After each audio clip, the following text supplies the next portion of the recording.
طب الحمد لله القطر لسه ما جاش. مالك يا حمدي؟ انت لسه متضايق؟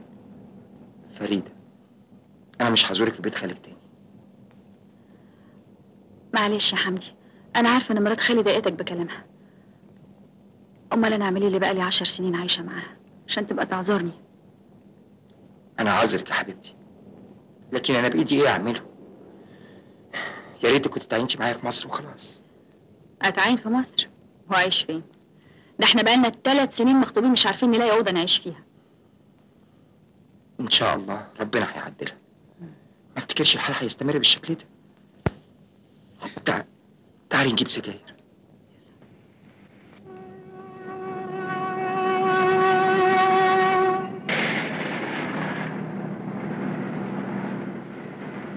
بعد اذنك حبيبتي. مع السلامه. قوي. مع السلامه. بقول لك ايه، هنتغدى سوا يوم الخميس الجاي. بس انت هتكلمني الاول، عايزه اسمع صوتك. حاضر يا حبيبتي. مع السلامه. باي باي يا حبيبتي. باي باي. مين دي؟ مدام لولا. مدام لولا، مدام فين؟ لا ايه اللي جابها هنا؟ انت مش عارف ان كل ده يبقى محرم؟ قوم يا فاطمه كل اللي في الشغل وخش. اقعد يا فريده انا عايزك.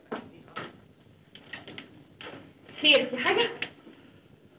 بصراحه يا بنتي انا مش عجباني احوالي. ليه يا خالي حصل ايه؟ القهوة يا سي عبد العظيم.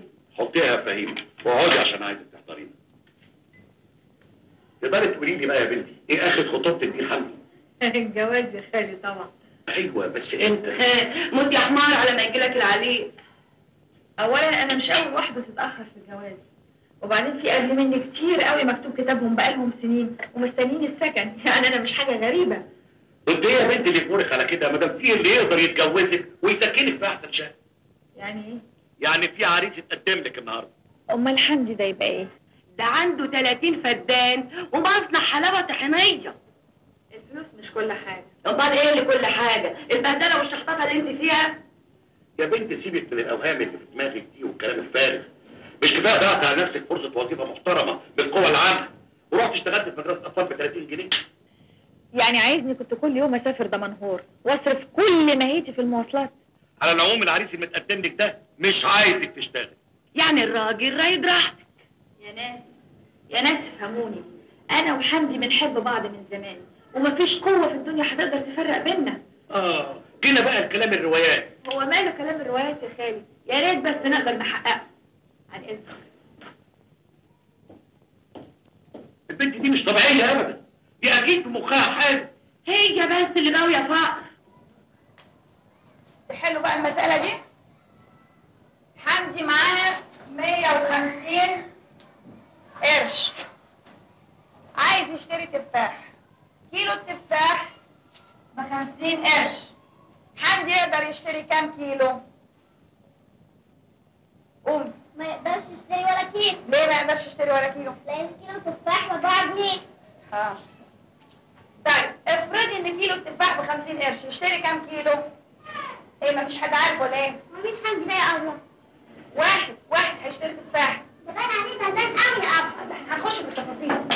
تركي جابت من مصر. منين؟ تركي عشانك من مصر. من مصر؟ طب جاي على طول. مش عايزه اسمع ولا صوت، تحلوا المسألة، ها؟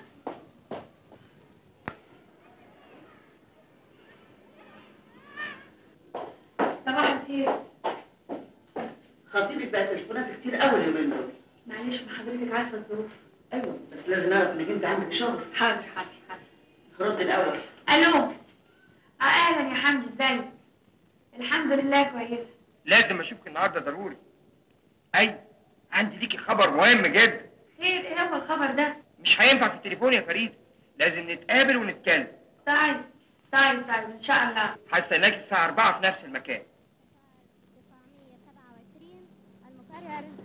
اهلا يا حبيبتي. اتاخرت عليك؟ ولا شيء، تعالي نقعد جوه. خير.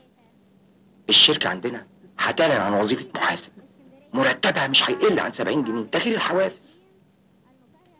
بس معقول هروح كل يوم بينها وارجع يا حمدي؟ وايه يعني؟ دي نص ساعه في القطر. المهم ان احنا نبقى مع بعض لحد ما ربنا يفرجها ونلاقي شقه. تفتكر انهم هيقبلوني في الوظيفه دي بسهوله؟ من الناحيه دي اطمني خالص، انت طول عمرك شاطره في المحاسبه. وبعدين انا هوصي عليك رئيس الشركه. ايه رايك؟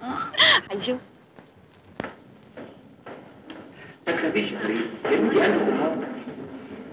ما عندكش فكره هيسالوني في ايه؟ يعني هيسالك في الحاجات اللي انت درستيها في الجامعه وخصوصا المحاسبه. فريدة سليمان. ربنا معاك. اسمك الثلاثي؟ فريدة أحمد سليمان. مؤهلك ايه؟ بكالوريوس تجارة شعبة محاسبة. طيب حالتك الاجتماعية ايه؟ مخطوبة؟ متجوزة؟ ودي تفرق في حاجه؟ طبعا تفرق كتير. اقول لك بقى تفرق في ايه؟ لو انت مثلا مرتبطة هتبقي مستعجلة عايزة تسيبي الشغل عشان تروحي تحضري الاكل لجوزك، ولا ترضعي البيبي، ولا تشوفي خطيبك. بكلام حضرتك ده مفيش اي موظفه هتتجوز. مش شرط، بس ده بيبقى له اعتبار حرصا على مصلحة العمل. مظبوط يا عبد العزيز بيه. ده شعرك ولا بتلبسي باروكة؟ نعم.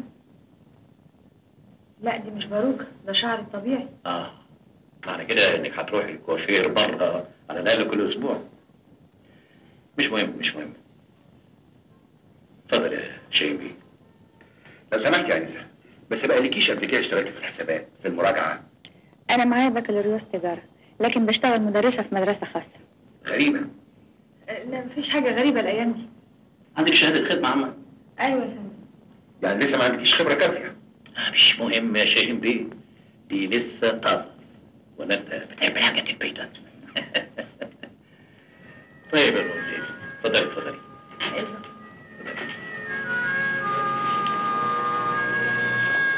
معقوله الشركه الهلسه دي وانت تقولي هيسالوكي في كل الحاجات اللي درستيها؟ معلش يا ستي، هي الامور كلها ماشيه كده. انت بتبصي في الساعه ليه؟ انت هتتغدي عندنا النهارده؟ لا معلش بلاش النهارده يا حمدي، خليها مره تانية. لا معلش يا فريد، دي ماما مستنياكي ونفسها تشوف. انا خايفه اتاخر وانت عارف ده سفر. عشان خاطري نفسي اقعد معاكي بقى فتره طويله. خلاص نتغدى سوا. خلاص. هتغدوني ايه؟ اللي انت عايزاه، واللي يشوفك كده يقول اكيله قوي يعني. النبي انا النهارده الدنيا ما هي سايعاني. ربنا يخليك يا ماما. دي ما كانتش عايزه تيجي. قال ايه ما قالتش الخلف. يا سلام، وانت جاي يا اختي عند ناس غرب. وانت يا سعديه، شفت انت ابراهيم الشقه النهارده؟ اسكت يا حمدي، دي طلعت في قليوب وجوه مزارع كمان. معقوله؟ ويا ريت على كده بس، دي لا فيها لا ميه ولا نور. وماله؟ ما انتوا عندكم ترعه هناك وتشتروا لمبه جاز وتقعدوا تغنوا، ما احلاها عيشه الفلاح. حضرتك بتتريق يا سحير؟ اما نشوف انت بقى بكره هتعمل ايه؟ هيعمل ايه يعني؟ انا من كتر الغيظ حاسس انها مش عايزه ابطل اكل. ايه يا ابني، ايه اللي دخل الغاز في الاكل؟ ما تاكل خطيبتك يا حمدي. ولا يمكن اكلنا بقى مش عاجبها؟ لا بالعكس يا طنط، هو في احلى من كده؟ سلم ايديك الاثنين. شوفي الباب يا ماهر. الا بطلوده واسمعوا ده زمان كانوا اصحاب العمارات كل يوم يبخروا شويه عشان تشرب. ايه ده؟ وليمة؟ اشمعنى يعني النهارده بتتغدوا بدري؟ انت دايما كده داخل بزعابيبك، مش تخطش على دمك وتسلم على خطيبة اخوك. اهلا يا فريدة. اهلا، ازيك؟ وشك ولا وش القمر؟ الله يخليك. يا ترى في اكل ولا ابراهيم شطب عليك؟ يا ابني انا لسه اكلت حاجه، ده لسه فاخه وكان معايا الفرن. ليه ده شكلك متغاظ، وانا عارفك اما تبقى متغاظ بينزل على الاكل حدتك بفتك. وبعدين معاك يا ولد. تعالى اقعد مطرحي، تعالى. يا اختي اقعدي انت لحقتي تاكلي. لا معلش يا طنط، ما تسمعيش كلامه ده منطقي. حقيقي شبعت والله. دايما كده مقصر رقبتي قدام الناس. انت لسه متغاظ يا ابراهيم؟ هفرقع من كتر الغيظ منين؟ بتبصي على ايه؟ بحب اتفرج على الاوضه اللي بتنام فيها. بس دي مش اوضه الواحد، دي قبل. اصلها يا ستي مصممه تشاركني في اوضتي، ما بتحبش تنام غير في حضني انا. بحب ابي حمدي قوي يا قبل. بس بقى احسن قبل فريده تغير مني، روح قولي لماما تعملي لي كوبايتين شاي. انت عاوز توزعني ولا ايه؟ ما عنديش اي مشاكل. انا هاخد بس عشان اجيب الشاي اللي قبل فريد. طب يلا. انا راجعه لكم على طول. طيب.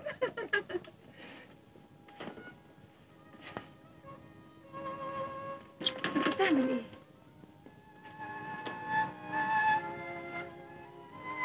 عشان قوي. وانت كمان يا حمدي. ما تصورش قد ايه ببقى مستنيه اليوم اللي هشوفك فيه او اسمع صوتك في التليفون. وانا بحلم باليوم اللي مش هسيبك فيه ولا لحظه. هخليكي تزهقي مني. انا عمري ما هزهق منك يا حمدي. انا عندي امل كبير قوي ان مشاكلنا هتتحل. ان شاء الله تتعيني عندي في الشركه ونلاقي شقه ونتجوز بقى. يا ريت يا ريت يا حمدي، يا ريت. بحبك قوي يا فريده. بتعملوا ايه؟ عرفت تختاروا مين في الوظيفه الجديده؟ طمني. اطمنك على ايه يا عم؟ دي الشركه دي عليها بتفضل الستات. يعني اختاروا موظفه مش موظف؟ طبعا. مش كلمه وظيفه دي كلمه مؤنثه؟ يبقى لازم اختاروا بقى واحده مش واحد. ما تعرفش اسمها ايه؟ اكيد اسمها جميله وبتعرف تلاغي وعجبت عبد العزيز بيه. يا اخي تلام يا اخي، انت ما تعرفش ان خطيبه حمدي مقدمه في الوظيفه دي؟ تقصد ايه يا استاذ؟ يا ابني مش تقوم تريح نفسك شويه؟ معلش يا ماما، الميزانيه دي مطلوبه مني ولازم اسلمها بكره. تسلم ايديكي. هي خطيبتك عرفت انها اتعينت عندكم في الشركه؟ ايوه، ما انا اول ما عرفت جريت وعملت لها تراك. انا ملاحظه انك مدلوق عليها قوي. على مهلك شويه احسن بكره تركب وتدلدل رجليها. حرام عليك يا ست. دي فريده بنت حلال وغلبانه قوي. ما انت طبعا لازم تقول كده، ما انت غرقان لشوشتك. والله انا خايفه عليك منها. خايفه؟ خايفه من ايه؟ خايفه لا تضحك على عقلك وتقول لك تعالى نكتب الكتاب. طب يا ريت هي توافق نكتب الكتاب. ده احنا بقالنا 3 سنين مخطوبين. وبتسربعين على ايه؟ ما انت شايف اختك وجوزها بقالهم 2 سنين كاتبين كتابهم ومش لاقيين حته يتوه فيها. لكن انا وفريده مريحين دماغنا، متفقين نسكن في اي حته، ان شاء الله اوضه فوق سطوح. انت ناسي ان اختك لسه ما كملناش جهازها؟ انت مش اخوها الكبير وهي ملزومه منك؟ ولا عايزهم يقولوا دخلناها باي كلام؟ يا ماما انت عارفه ظروفي، ومع ذلك انا ما قصرتش في حاجه. دول لسه ما لقيوش الشقه وعايزين فرش ال4 اوض. المهم اننا نبقى جاهزين قدام العريس، ولا عايزهم يقولوا ايه؟ خدنا المهر وضيعناه. يا ريتهم يا ستي ياخدوا المهر ويريحونا، يجروا عيله ويتجوزوا وابتدوا يفرشوا حاجه حاجه زي كل الناس ما بتعمل. ماذا كانت شأن المرأة في العصر القديم؟ لقد كانت كما ممكن تطفي النور، عايزه انام. أنا لسه ما خلصتش مذاكرة. الساعه بقت 12، عندي شغل بدري، هستلم بكره الوظيفه الجديده، عايزه انام. وأنا مالي؟ لسه ما خلصتش مذاكرة. الله، قومي ذاكري بره. ما بعرفش أذاكر إلا هنا. ايه الحكايه؟ صوتكم سمع الجيران. تعالي شوفي لك حل مع ابله فريده يا ماما، مش عاوزة تخليني أذاكر. يا مرات خالي الساعه بقت 12، بقول لها بس تقوم تذاكر في الصاله، عايزه انام، هصحى من النجمه. انت عايزه البنت تضيع مستقبلها علشان خاطرك ولا علشان اتعلمتي وتوظفتي؟ لا يا حبيبتي، احنا صارفين عليها دم قلبنا. ملوش لزوم الكلام ده. خلاص كل حي يعرف مصلحته، ولا عايزاني اقول لها تروح تذاكر عند الجيران؟ لا وعلي، انا اللي غلطانه، معاكي حق، حقك عليا. مبروك يا انسه فريده. الله يبارك فيك. تقدري تعتبر نفسك من دلوقتي موظفه تحت الاختبار. متشكره يا فندم. الف مبروك يا فريده. الله يبارك فيك يا حبيبي. ودلوقتي لو سمحت تقابل عبد العزيز بيه. ولزومه ايه تقابل عبد العزيز بيه؟ مش هي تعينت الحسابات؟ يا استاذ حمدي، ما انت عارف ان عبد العزيز بيه هو المختص بتوزيع الموظفين. الف مبروك. شوكولاته؟ لا معلش، انا عامله رجيم. رجيم؟ واحده مش هتعمل حاجه. اتفضلي. الاستاذ رئيس شؤون الافراد قال لي اجي هنا اقابل حضرتك. ايوه، ما انت لازم تمر عليا الاول عشان تعرفي مكانك فين. طب ممكن اعرف مكاني فين؟ هنا. هنا فين؟ ما انت هتشتغلي معايا. في التخطيط. بس انا دراستي محاسبه. انت اتعينتي في الشركه، لكن شغلك انا اللي احدده حسب احتياجات العمل. ايوه يا فندم، بس انا دراستي. انسي دراستك. انت حياتك العمليه بتعتمد على كفاءتك وشخصيتك ومدى تفاهمك مع الناس. ادخل. تعالي يا مريم. افندم على كده. اعرفك بالمدموزيل فريده سليمان، زميلتكم الجديده. اهلا وسهلا. انا بسلمها وديعه بين ايديك يا ميرفت. عايزك تعرفيها كل حاجه، تعرفيها الشغل، كل حاجه يا ميرفت. اطمن يا عبد العزيز بيه، اتفضلي معايا يا حبيبتي. عن اذنك. ارجو ان اشوفك موظفه عند حسن ظني. ان شاء الله يا فندم. اتفضلي. يجي منها. اتفضلي. سوسن انا معايا. ايوه فريده زميلتنا الجديده. اهلا. سمسم طبعا. ليه؟ لا هي راحت فين ليه؟ مزنوقه في طابور الجمعيه. اتفضلي يا فريد. اتفضلي هنا. طبعا المكتب ده بصفه استثنائيه لغايه ما نجيب لك مكتب جديد. عارفه يا فريده، انت بختك من السما. ليه؟ عشان هتشتغلي معانا في اداره عبد العزيز بيه. اللي بيشتغل مع عبد العزيز بيه بيرتاح قوي. هتتبسطي. مش كده يا سمسم؟ انتي سمعتي غنوة؟ انا انبسطت وكلت بط. لا هتسمعيها يا حبيبتي.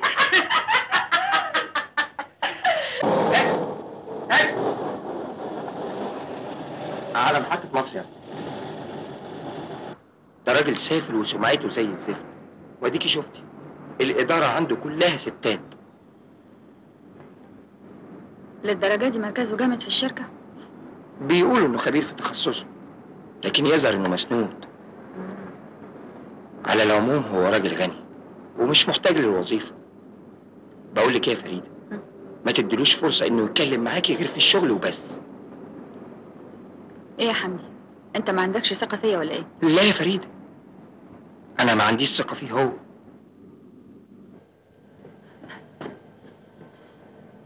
شفت بقى؟ شفت اتأخرت على القطر ازاي؟ عشان أقعد معاكي ساعة كمان. ما انا كمان عايزة يا حمدي، بس انت ما تتصورش انا بوصل البيت هلكانة ازاي. انت بقى ارتاح من وجع القلب ده. هانت يا حبيبتي. مش بالكلام يا حمدي، انت لازم تدور على شقة غير مشروع العرايس اللي مش عارفين نهايته ده. ومين قالك إني ساكت؟ بس أعمل إيه؟ أقل خير موجود 10,000 جنيه، ويا ريت كمان في شغل الإيجار. قال الكل عايز يملك، خايفين ياخدوا خلوات يشتكوهم للمدعي الاشتراكي يتسجنوا، فالكل بيريح دماغه ويملك. انت ما عندكش فكرة يا حمدي انا تعبانة قد ايه ببيت خالي. معلش يا فريدة، بكرة بإذن الله هتتعدي. تعالي بقى نقعد في البوفيه شوية. تعالي. البنت دي عامله نفسها جد قوي. دي ما بتتكلمش غير في الشغل. ايه الحكايه يا ميرفت؟ انا مش قلت لك تمرنيها؟ امرا ايه بس؟ انت فاهم ان المساله سهله؟ انت ناسي انها مخطوبه. ومال؟ تبقى لسه على البر. مخطوبه وبتحب خطيبها وغرقانه لشوشتها. انا مش عارفه على ايه.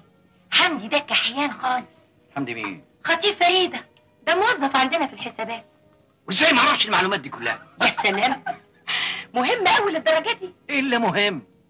انت مش عارفه انه غلط قوي الجمع بين الموظفه وخطيبها في مكان عمل واحد؟ ده قانوننا بقى ولا ايه؟ لا، دي سياسه الاداره. 2 مخطوبين ويتوجدوا في عمل واحد هيعطلوا الشغل وهيفضلوا طول النهار يحبوا لي ببعض. لا، دي تبقى فوضى. يخرب عقلك. معقول ده؟ ايه ده؟ ايه يا بنت الحلاوه دي؟ وبعدين معاك يا سي عبد العزيز، الهوانم يقولوا عليا ايه؟ يقولوا البلد يوكل يا بنت. امال فين السعاده؟ دي بقى المعدل. هو انت غيرتها ولا ايه؟ انت عارفه ان انا بقى بحب التغيير. سمة الحياه التغيير. فيلسوف يا عبد العزيز. انت اللي فلسفوه. مساحة عبد العزيز بس البت دي جبانه. مش بقول لك. صحتكم.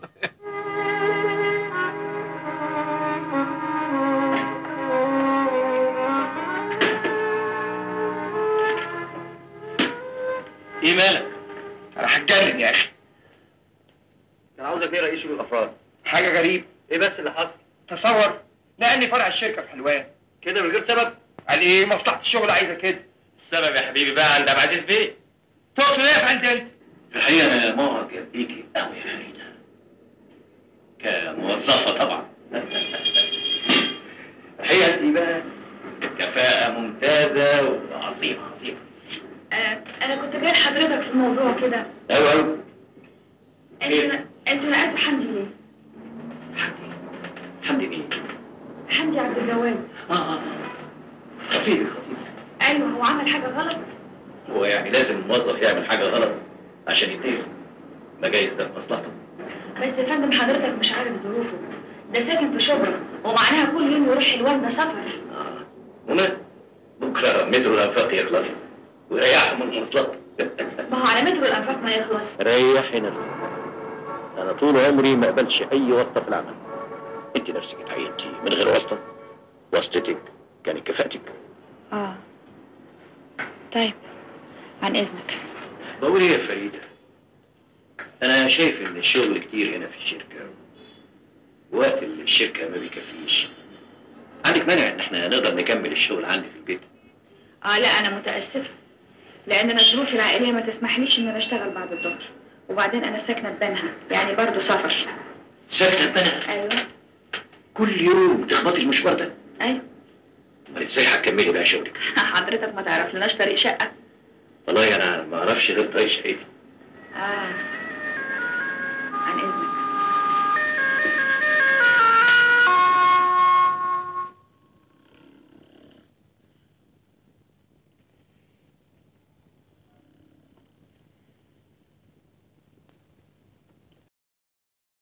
أبي انت لسه ما نمتيش بقى؟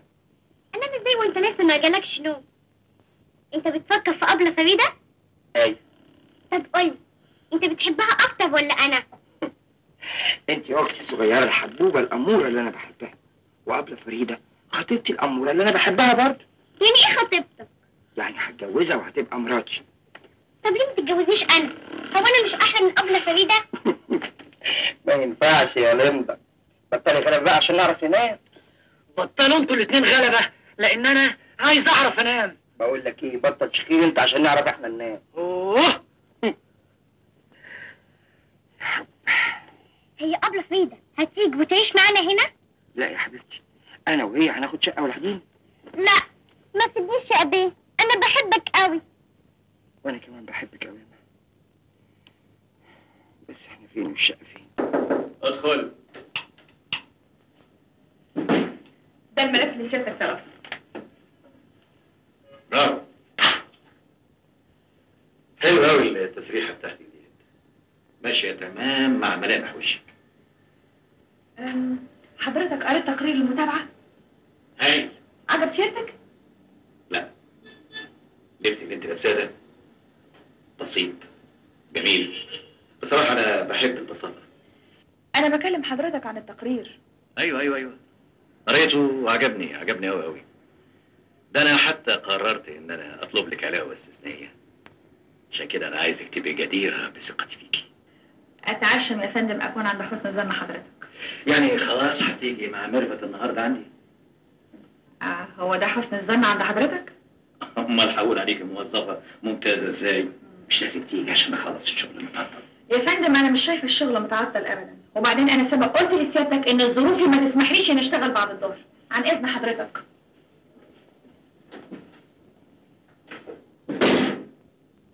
بلاش النهارده. تيجي بكره. انا عايز افهم، انت عايزه تتنقلي من الاداره اللي انت فيها ليه؟ عشان ما اقدرش اشتغل بعد الظهر يا فندم. بعد الظهر؟ الشركه ما فيهاش شغل بعد الظهر. طيب ممكن حضرتك تقولي الكلام ده للاستاذ عبد العزيز؟ انا مش فاهم حاجه خالص. لان انا اول ما اتعينت كنت فاكره اني بشتغل هنا في الشركه، مش عند الاستاذ عبد العزيز في البيت. طيب اتفضلي انت وانا هعرف اتصرف معاها. شكرا. تتصور الواقع منع ينقلني لاي اداره ثانيه، ومدير الشركه ولا قدر يعمل اي حاجه. رواق بس يا فريد. اروق ازاي بس وانا مش عارفه اتصرف مع واحد زي ده؟ كلب الكباب. انا مش عارف الدوله ست على امثاله ازاي. باي حق يستغل ظروف الموظفين الصغيرين؟ هو مش موظف زيه زينا. حمدي انا مش عارفه اتصرف ازاي مع واحد بالاخلاق دي، حقيقي مش عارفه اتصرف. ايه؟ يمكن لو اتجوزنا يبطل يضايقك. ونعيش فين بس يا حمدي، ما انت عارف الظروف. مفيش حل غير انكم تيجوا تقعدوا معانا في الشقه. معقوله يا ماما؟ مش معقوله ليه؟ اوضتك اهي موجوده. يعني هتعمل ايه؟ معاك 10,000 جنيه عشان تروح تدفعهم خلو في شقه؟ ده يا ريت كمان بقى في خلو. قال كل صاحب عماره عايز يبيع شقه وتمليك ويسمي عمارته اتحاد ملاك، والمهم ان الحكومه واقفه بتتفرج. جالك كلامي؟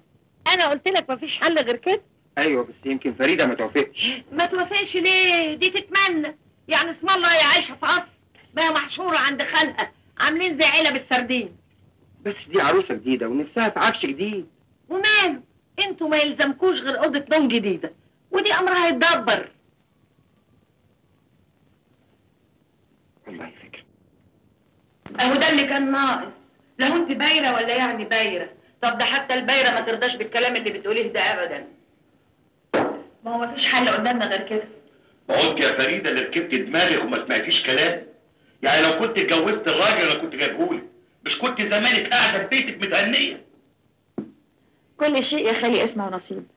انا بحب حمدي وسعيده قوي بيه. قطع الحب وسنينه، هو في حاجه في الدنيا جايبه الناس ورا غير السخان ده اللي اسمه الحب؟ مش الحب اللي جايب الناس ورا، ده الطمع والجشع. يا فهيمه ريحي نفسك، خلاص اللي حصل حصل. على رأيك. وناويين بقى يا حبيبتي تعملوا فرح ولا هتخشوا كمان سكيتي؟ لا احنا هنكتب الكتاب وبعدين ننزل نسهر انا وهو في اي حته ونوفر مصاريف الفرح، لزومه ايه يعني؟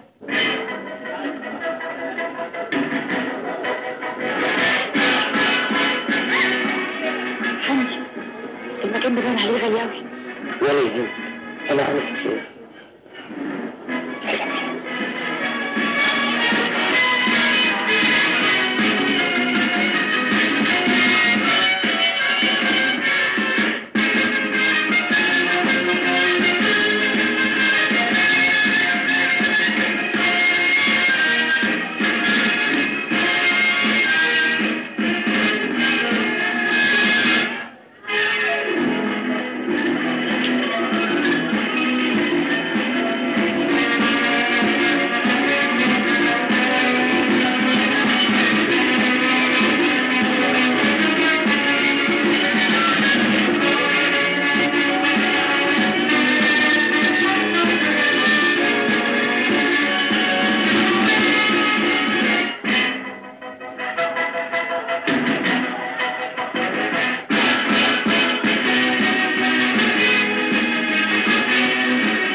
كان لازمته ايه الاكل ده كله يا حمدي؟ العشاء هنا اجباري. كلي كلي، انا النهارده اسعد انسان في الدنيا كلها. ما هو عشان السعاده دي تدوم لازم نفكر شويه في المستقبل يا حمدي. فريده ايه؟ عشان خاطر النهارده مش عايزين نفكر في اي حاجه. بالعكس، ده من النهارده لازم نفكر في كل حاجه، وازاي هنعرف نعيش بعد كده يا حمدي. اطمني، ان شاء الله ربنا هيحقق كل احلامنا. ان شاء الله. بقول لك ايه؟ ايه؟ تيجي نقوم نرقص؟ انا ما بعرفش ارقص. هو انا يعني اللي بعرف ارقص؟ يعني هنعمل ايه؟ هنلطش؟ هنجرب. طب يلا.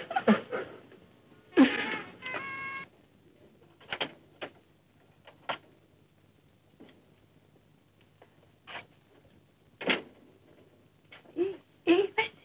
انت مش بقيتي مراتي؟ طب طول بالك. ليلتنا فل ان شاء الله.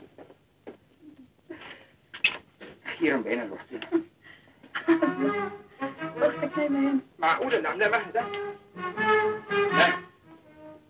ها؟ قومي يا حبيبتي، قومي معايا. ايه انت موديني فين؟ موديكي تاني مع ماما. لا يا سيدي انا عاوزه انام هنا. يعني ايه تنامي هنا؟ احنا مش متفقين يا مها. خلاص بقى يا حمدي، خليها تنام هنا. يعني ايه خليها تنام هنا يا فريده؟ ده كلام. قومي يا مها. يا رب بقى سيبني، انا عاوزه انام. الله عايزه تنامي يعني ايه؟ انا عاوزه انام. ده كلام.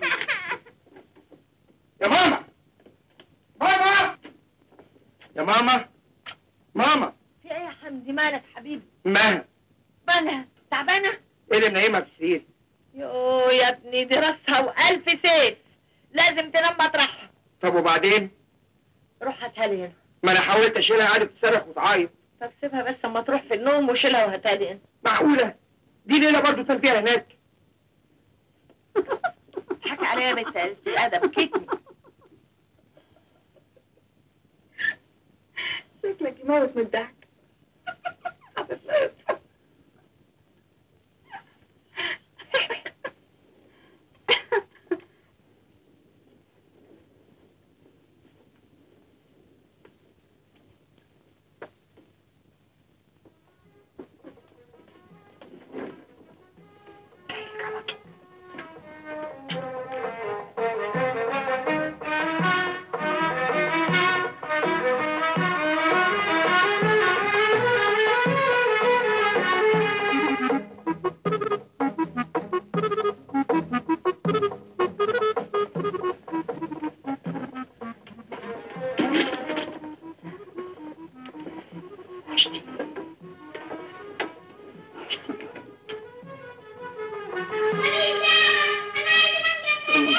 معلش كده اهو كده اهو شايف؟ ادي اخر الدلع فيها. اعمل فيها ايه دلوقتي؟ خلاص بقى معلش يا ماما ما تزعلوهاش. معلش ايه يا بنتي؟ دي حاجه تكسف. ولا تكسف ولا حاجه. طيب تصبحوا على خير وانت من اهل الخير يا ماما. ولا تكسف ولا حاجه. ولا تكسف ولا حاجه. وانت يا مصوت الرقبه تضحكي. طيب مع السلامه دلوقتي. اهلا اهلا اهلا اهلا. الف مبروك يا عروسه. الله يبارك فيك. ولو ان الحقيقه انا زعلان منك قوي. زعلان ليه؟ حد ما يعزمش رئيس يوم فرحه؟ ما احنا ما عملناش فرح. مش معقول. ده عروسه حلوه زي القمر زيك ما يتعملهاش فرح؟ اهو اللي حصل كده بقى. طيب اسمحي. ده ايه ده؟ دي هديه بسيطه بمناسبه الجواز. لا انا متاسفه مش هقدر اقبلها. ليه؟ ايه السبب؟ من غير سبب ولا حاجه، بس انا ما تعودتش اقبل هدايا من حد. وعلى كل حال متشكره قوي على شعورك ده. عن اذن حضرتك. تنفع لحد تاني.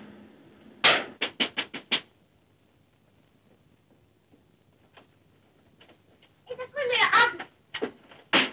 عنك انت. طب ايدي سيبي ايدي. مين يا بابا؟ يا بابا دي ابله في ايدها يا ماما. حاجه يا ماما. جبت الحاجات اللي قلت لك عليها يا فريده؟ ايه ده؟ ايه الخصايه الدبلانه دي؟ يا لهوي يا فريده. دي البطاطس يا بنتي مدوده. وايه البدنجان يا اختي اللي عنده انيميا ده؟ والبتاع من القراميطه متاكله قبل كده. حرام عليك يا ماما، بدل ما نقولها نفسيه. امشي يا ام نص لسان انت بس. في حاجه تانية يا ماما؟ اسمتي واخر صبري.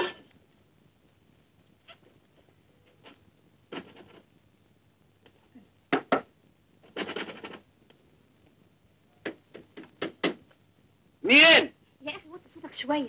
وطي صوت يعني الواحد مش هيعرف يرتاح في البيت ده ولا ايه؟ هي دي اوضتنا. انا هو في حد في الاوضه جوه ولا ايه؟ ايوه دي سعديه وجوزها بيرتاحوا عمال الغدا ما يخلص. تعالى معلمك صينيه البطاطس بتتعمل ازاي. هي البطاطس مش بتتعمل زي ما بنعملها احنا يا اختي؟ دي ليها مليون طريقه. تعالي تعالي تعالي. مش معقول يا حمدي مامتك واللي بتعمله فيا. لازم تقدر اني برجع من الشغل مهدود حيلي، يعني محتاجه القطه استريح فيها. معلش يا حبيبتي هي ما تقصدش. ما تقصدش؟ خلاص ما فيش في الشقه غير الاوضه دي عشان اختك وجوزها يستريحوا فيها. هبقى اقفلها بالمفتاح قبل ما اخرج. لا اوعي تعملي كده احسن ماما تزعل. يا حمدي انا ما بملكش في حياتي غير الاوضه دي اللي بستريح فيها. اظن من حق احس انها بتاعتي. ثم انا ما يصحش ابراهيم وسعداء يناموا في السرير بتاعنا. وانت فاهم قصدي ايه؟ فريده كفايه نكد بقى. انا ذنبي ايه؟ ذنبك انك رتبت حياتك على كده وارتحت. حاطط ايديك في ميه بارده. ما بتحاولش تحل المشكله. حلها. ده اللي واخدينه. هي عملت ايه؟ هي ده مش معقول، مش هتصدقي قلت لك. دي حته دين مقلب مش ممكن. صباح النور. اهلا يا حمد. امال فريده فين؟ عند عبد العزيز بيه. هتتاخر؟ مش عارفه، هي بقالها عنده اكتر من نص ساعه. اتفضل استريح. زمانها جاي. ما قلتليش بقى. المهم شفتي البورده؟ لا ما جبتهاش. انت جبتيها؟ جبتها بس نسيت اجيبها لك معايا. اخص عليكي. اما فيها موديلات يا ميرفت. بتتكلمي جد؟ انا نفسي فستان جديد عشان راس السنه. اقول لك بقى. وعامله ايه في جوازك؟ مبسوطه؟ مش تخلينا في الميزانيه؟ تبقي مش مبسوطه. افتكر ان دي حاجه خاصه بيا. انا نظرتي ما تخيبش ابدا. الست لما تبقى سعيده في حياتها سعادتها بتنعكس على كل اللي حواليها. زمايلها في الشغل، جيرانها في البيت، حتى وهي في الشارع وشها بيضحك. افهم من كده انك مش عايز تناقش الميزانيه. امال انا ناديتك ليه؟ عشان نقعد نتكلم ونجيب في سيره الناس؟ انا مش فاهمه حاجه. والله ده مش ذنبي. اتفضلي يا علي. قولي لي بند الوجود كام؟ كام قولي؟ بعقلك. من فضلك يا مدام ميرفت. نعم. ببلغي فريده انا استنيت ومشيت. طب اقعد اشرب حاجه. مش معقول. لا متشكر. طب ده بقول لك ايه، اقعد 5 دقايق بس، يمكن عبد العزيز بيه يعتقها. لا معلش اصلي ورايا مشوار مهم. على اذنك. بالسلامه. انفلح. ده ضرب.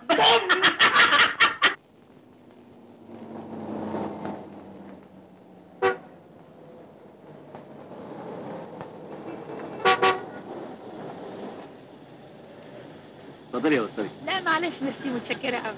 حقيقي اتفضلي. معلش طريق مش طريقك. ومين قال لك انك طريقك مش طريقي؟ ما انا مش عايزه اتعبك. عن اذنك.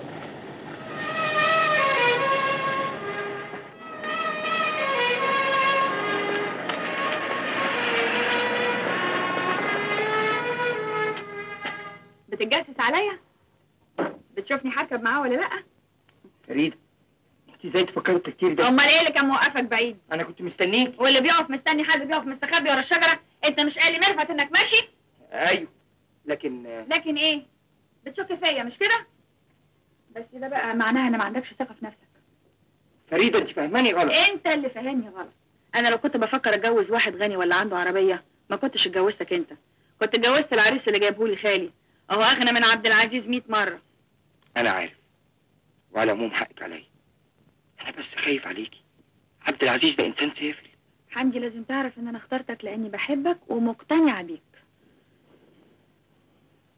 وانا كمان ما تتصوريش قد ايه بحبك. طيب ممكن الحكايه دي ما تتكررش تاني، ولازم تفهم كويس قوي ان انا ما بفكرش في حد تاني ابدا. ربنا يخليك ليا. ودلوقتي بقى ممكن تعملي لي كوبايه شاي عشان اظبط دماغي واعرف اشتغل. حاضر هعمل لك كوبايه شاي، انما ايه اللي هو انت اللي هو.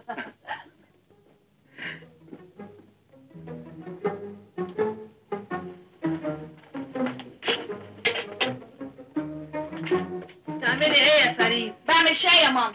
وحياتك ابقى حطي برطمان الشاي والسكر مطرحهم احسن بدوخ عليهم. لا اطمني انا بحط كل حاجه مطرحها. اصل انا بصراحه ما بقتش ملحه على الشاي والسكر. باكل الشاي ما بيقعدش يومين. اولا الشاي ده مش ليا، ده لحمدي، وبعدين انا ما بشربش غير كوبايه شاي وبمعلقه سكر واحده بس. طب خلاص لا اني عشان انا هاخدهم واحطهم في الدولاب واقفل عليهم. لا وعلى ايه تقفلي عليهم؟ خليهم موجودين هنا، واذا كان عليا انا كوبايه الشاي اللي بشربها في اليوم هشربها في المكتب. هو عنده ولا ايه؟ حيرتيني. اعمل ايه بس؟ لا كده عاجب ولا كده عاجب. ارضيك ازاي؟ يا اختي خفوا عني شويه. فريده يا فريده. ها فين الشاي يا حبيبتي؟ معرفش. ما تعرفيش. ايه في ايه؟ ما اعرفش، اسال مراتي. بس يا ماما فهميني ايه اللي حصل. الست مش طايقه لي كلمه. دي بتعاملني كانها بتعامل الشغاله بتاعتها. طب روقي بس قولي لي ايه اللي حصل. اهو ده كل اللي حصل. انا غلطانه في حاجه؟ طب هدي نفسك يا حبيبتي، دي حاجه بسيطه. حاجه بسيطه؟ حمدي انا كل اول شهر بسيب لك ماهيتي، بتتصرفوا هنا في البيت فيها زي ما انتوا عايزين. مش ممكن اقف اتناقش مع واحده بتكلمني في شاي وسكر. فريده انا مقدر اللي بتقوليه، بس صدقيني هي ما تقصدش. برضه هتقولي ما تقصدش وتدافع؟ يا حمدي لازم تتصرف وتشوف لك حل، انا خلاص ما بقتش قادره استحمل. طب معلش، ده اللي احنا واخدينه. خلاص هانت يا فريده، احنا بكره ان شاء الله هنروح المحافظه ونشوف ايه اللي تم في مشروع العرايس. للاسف المحافظه لقت ان مشروع اسكان العرايس هيكلفها كتير ومش هيغطي مصاريفه. يعني لغيتوا المشروع؟ لا طبعا، المشروع قائم وقرب ينتهي، لكن المحافظه قررت بيع الشقق لجميع المواطنين. طب احنا رتبنا حياتنا على كده. انتوا بقالكوا قد ايه متجوزين؟ 4 اشهر. بسيطه يا راجل، ده في ناس بقالها 3 4 سنين. يعني ايه؟ هنقعد احنا كمان 3 4 سنين؟ انا ما اقصدش. المحافظه قررت ان كل واحد كان حاجز في المشروع القديم له الحق طبقا للنظام الجديد، وكمان عملت تسهيلات كتيره في الدفع. عظيم. احنا بقى هنستلم الشقه امتى وازاي؟ المحافظه قررت ان كل واحد عايز شقه في المشروع لازم يدفع في الاول 10,000 جنيه. امال فين بقى التسهيلات اللي المحافظه قررتها؟ انكم تدفعوا الباقي على 10 سنين. الله، هو لسه في باقي هيدفع؟ طبعا، دي الشقه بقى ثمنها 30,000 جنيه بس. رخيصه طبعا، عشان تعرفوا قد ايه المحافظه بتعمل خدمات للمواطنين. طب من فضلك سعادتك ممكن توصل رساله شفهيه للسيد المحافظ؟ أوي. بلغ سيادته باعجابي الشديد بقراراته العظيمه، ويا ريت يصدر قرار بمنح العرايس قطعه ارض في الصحراء الغربيه. وهيعملوا ايه هناك؟ هينصبوا فيها خيم. فكره مش بطاله، انا هعرضها على السيد رئيس لجنه الاسكان. طب يلا بينا بقى نقوم عن اذنك يا استاذ. مع السلامه. السلام.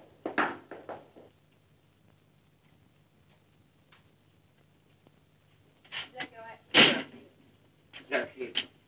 مالكم دلدلين كده ليه؟ من فضلك يا ماما وضى بينا لقمه احسن احنا واعيين من الجوع. وهتفضلوا واعيين جوز اختك ابراهيم كان هنا هو واخوه ومراته وشطبوا على الاكل ومشوا. امشي الجري يا واد. خش يا حبيبي كلكم اي حاجه. فريده. نعم. تعالي ننزل نتغدى بره اي حاجه. يعني هي بس مصاريف؟ لو ما كانش طبيخ ما تاكلوش. خشوا قولوا لكم بالطين. مراتك كلامي مش عاجبها. لا يا ماما، بس انت عارفه انها ما بتحبش البيت. هو كل يوم طبيخ لازم؟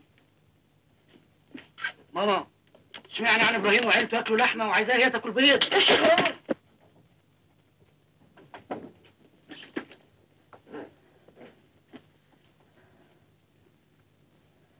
ايه مالك يا حبيبتي؟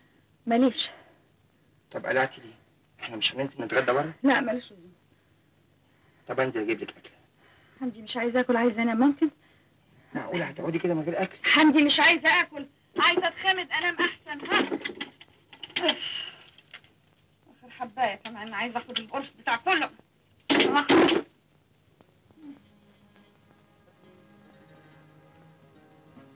ميه.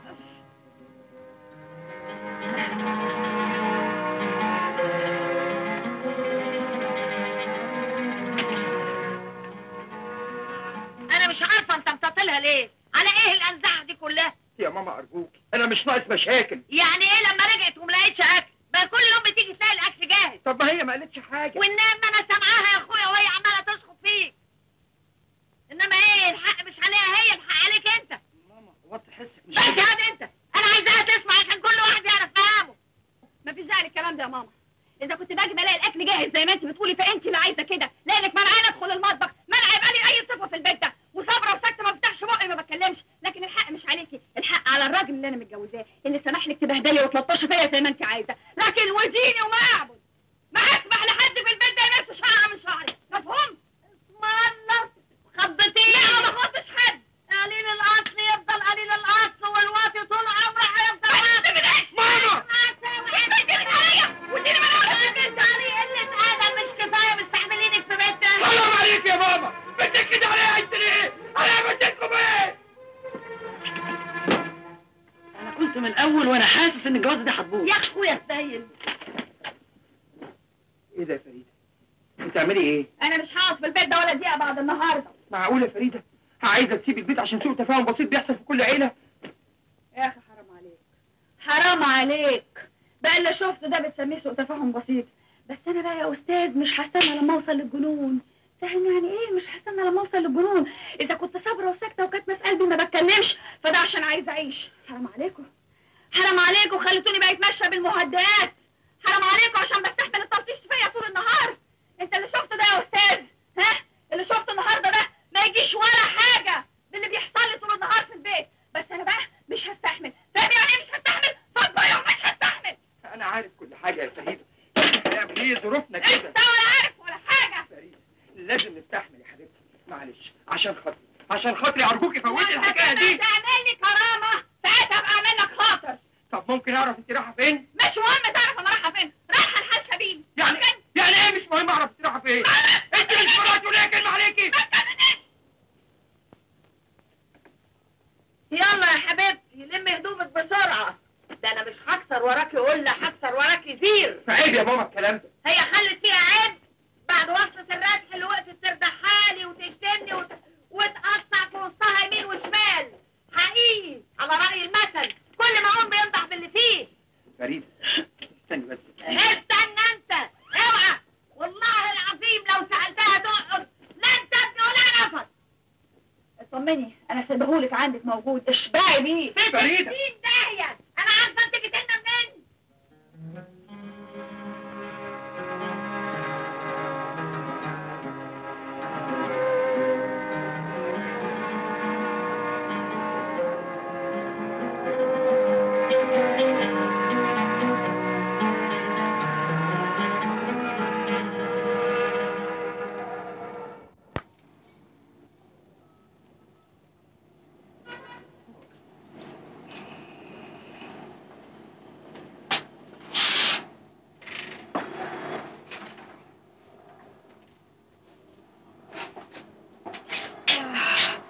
الاقيش عندك مجدون مفلك؟ لا لا اسمع معلش. طب اي حاجه مهدئه ممكن؟ في عندي باليمين. ممكن علبه. ممكن استعمل التليفون؟ اتفضلي.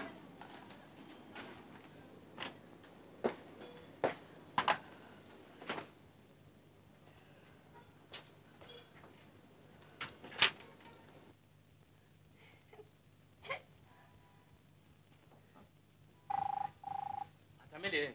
استنى بس، مش يمكن عبد العزيز بيه عايزني في حاجه مهمه؟ الو؟ ايوه انا فريده. اهلا يا حبيبتي، ازيك؟ ايه ده؟ امتى حصل الكلام ده؟ انت بتتكلمي منين دلوقتي؟ لا انا مستنياكي، تعالي لي حالا. انت عارفه العنوان؟ 13 شارع حشمة المهندسين. مستنياكي. باي باي يا حبيبتي. كفايه بقى يا فريده، كتر الحبوب المنومه دي مش كويسه علشانك. تعبانة أوي، حاسة إني عايزة أصرخ. يوم ما اتولدت وأنا عايشة في عذاب، حاسة إن جوايا حزين. كنت فاكرة إن الحب هيحل كل المشاكل ويعوضني كل اللي فات. انت اللي ظلمتي نفسك بالجوازه دي. قبلتي تتجوزي ببلاش، جوزك ما دفعش فيكي ولا مليم. كنت مقدرة كل ظروفه وراضية بأقل حاجة، وبرضه ما عجبتش.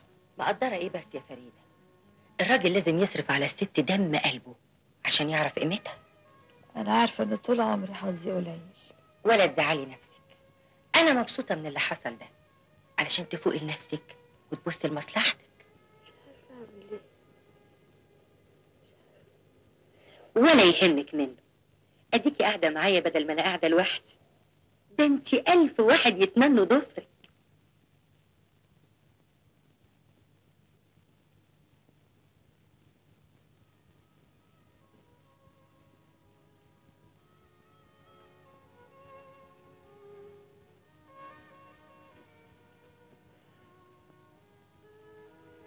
انت لسه صاحي لحد دلوقتي؟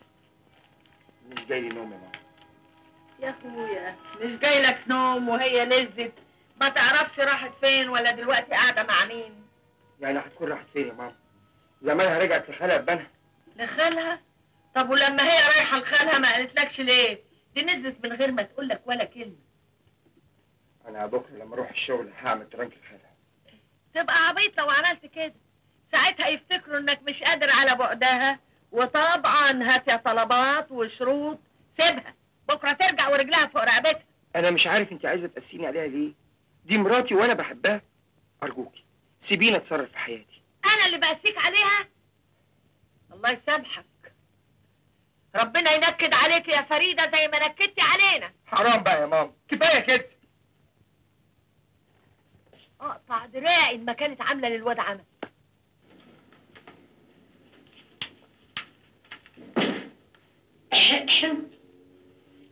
انا عندي لك النهارده خبر استاهل عليه ترقيه. خير؟ قولي. لا، لما تمضي اقرار الاول انك انت موافق على ترقيتي.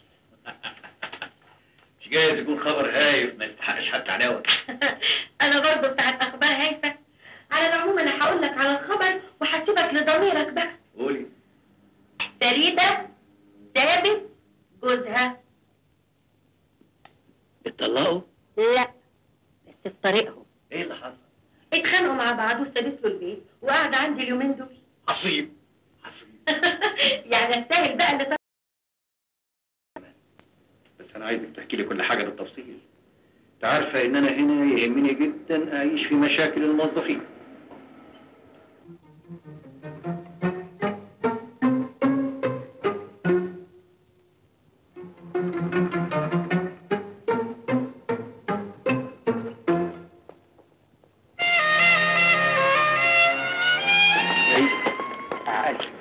ارجوكي ما تهدميش كل اللي بينا. عاوز ايه تاني؟ تعالي نقعد في حته ونتفاهم. نتفاهم على ايه؟ تعالي بس الاول. لما تقدر الاول تحافظ على كرامتي وتحترمني وتاخدني بيت ابقى اجي معاك. فريد بس صدقيني انا هعمل كل اللي يريحك. فريد ما ينفعش اللي بتعمليه ده.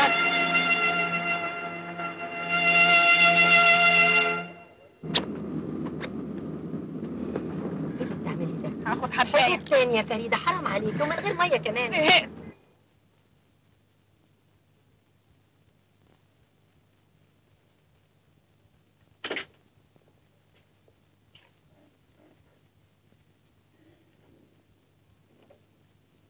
يا ابني قوم كلك لقمة. لا اتغديت ومش عايز تتعشى كمان؟ ماليش نفسي يا ماما. يا ابني يا حبيبي اللي يبيعك بيع وما تبقيش عليه. طبعا تلاقيك رحت لخالها وعمل عليك ابو علي. فريده مش قاعده عند خالها، امال فين؟ قاعده عند واحده زميلتها في الشغل. قول لي كده. وصاحبتها بقى دي متجوزه ولا قاعده مع اهلها؟ لا كده ولا كده، دي واحده متطلقه وقاعده لوحدها. عشان كده عملتها زعله وسابت البيت ومشيت. دي بنت عايزه تدور على حل شعرها. اسمع يا حمدي، انت لازم تبعت لها ورقه الطلاق. لا يا ابني، ده احنا طول عمرنا عايشين بشرفنا.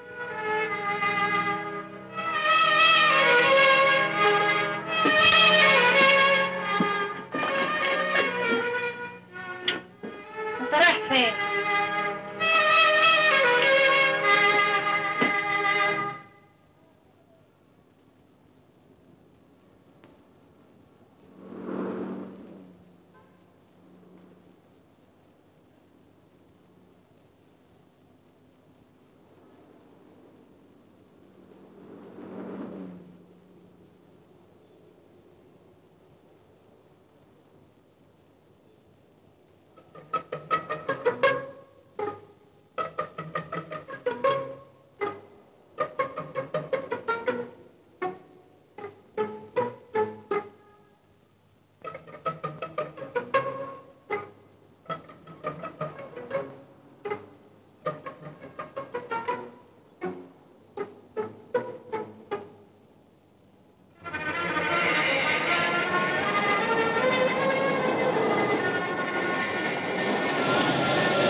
مساء الفل. عبد العزيز بيه، ده ايه المفاجأة دي؟ اهلا. ممكن ادخل؟ طبعا اتفضل.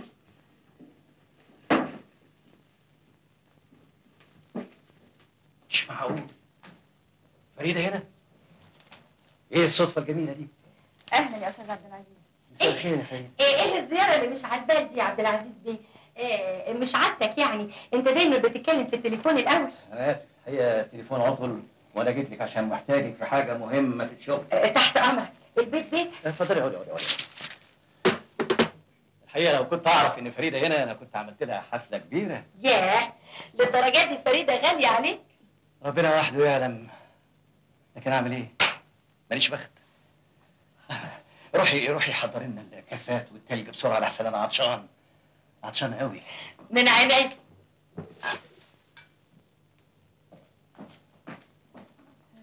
عن اذنك. رايحه فين؟ انا محتاج لك. خير. انت طبعا عارفه ان انا راجل ناجح في شغلي، بس في موضوع كنت دايما باجله لغايه لما نتقابل. موضوع ايه؟ هو موضوع خاص بخطه العمل في الشغل. وهو الموضوع ده مش ممكن نتكلم فيه من غير الخمره؟ دي مش خمره.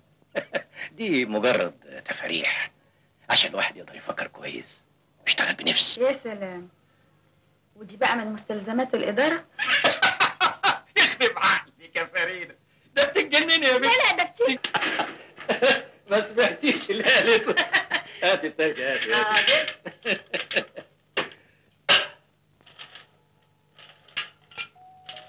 دي لازم ليلى. اصل انا نبهت عليها انها تيجي عشان نوسع دايره المناقشه. اتفضلي. لا لا انا ما بشربش. حمدي ايه في حاجه؟ اوعي تسكتي. استنى عندك، انت ازاي تتهجم على بيتي بالشكل ده؟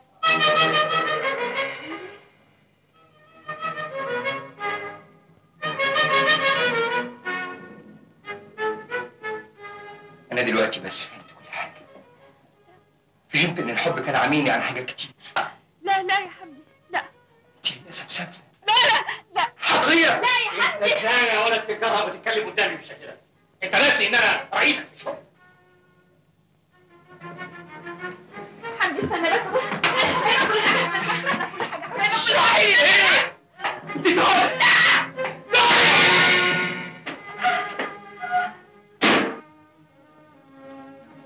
ليه كده يا حمدي؟ حرام. الولد ده قليل ادب. انا بكره هركنه. اعتدى على زميله بالضرب اثناء تأدية عملها. بس. جالك كلامي يا حبيبي؟ دول كانوا متفقين عليك وعايزه تخلص منك عشان تدور على حل شعرها. ما كنتش فاكر انها بالسفاله والحقاره دي. قال وانا اللي كنت فاكر انها بتحبني وحاسس اني غلطان في حقها. عشان تسمع كلامهم. الحمد لله انك عرفتها على حقيقتها. دلوقتي بقى عايزاك تفوق لروحك كده عشان هجوزك ستها. هات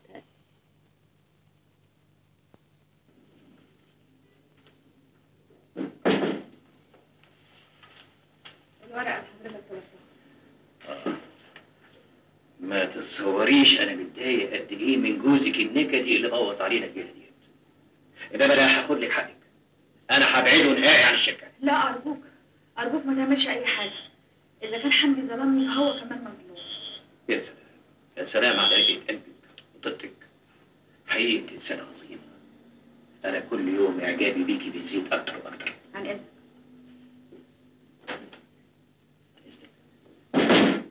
يا معناش غير عن اذنك. عن اذنك.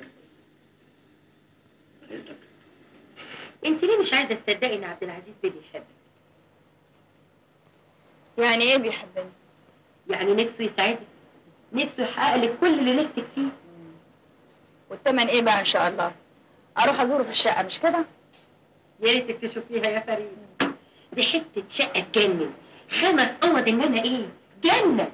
ميرفت انت بتلفي وتدوري عليا ليه؟ هو عبد العزيز عاملك واسطه بيني وبينه؟ اخص عليك يا فريده، انا بقول لك الكلام ده عشان عايزه مصلحتك. مصلحتي ان اكون انسانه شريفه ومحترمه، ثم ان انا ما عنديش اي استعداد اقدم اي تنازلات. عن اذنك يا ميرفت. رايحه فين؟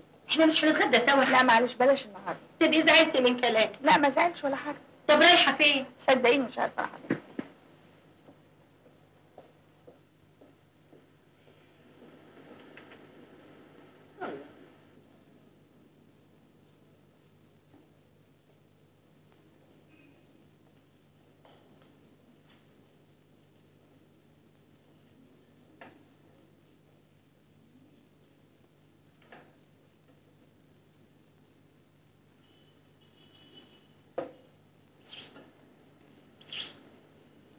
قاعده لوحدك ليه؟ اجي اقعد معاكي. دي بقى بالسجق ودي بالبصره. ما بتاكلش ليه؟ رفيعه لازم تاكلي عشان يعني.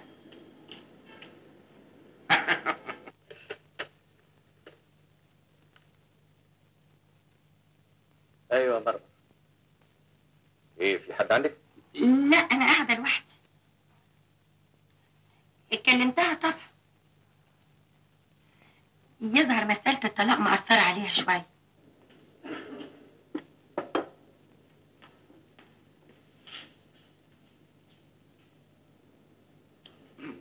قولي ده حلوه قوي. انت عايز مني ايه بالظبط؟ عاوز حاجه. اتفضل الطبق كله اهو. تعالى اكل لوحدي.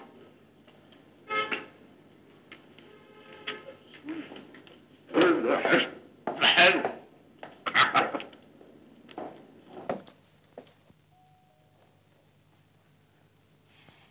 يلا بقى احسن يظهر يظهر ان فريده رجعت. وبعدين في صاحبتك دي هتفضل اسالك كده لحد امتى؟ مش عارفه اعمل معاها ايه، مغلبه نفسها ومغلباني معاها. هي ايه حكايتها؟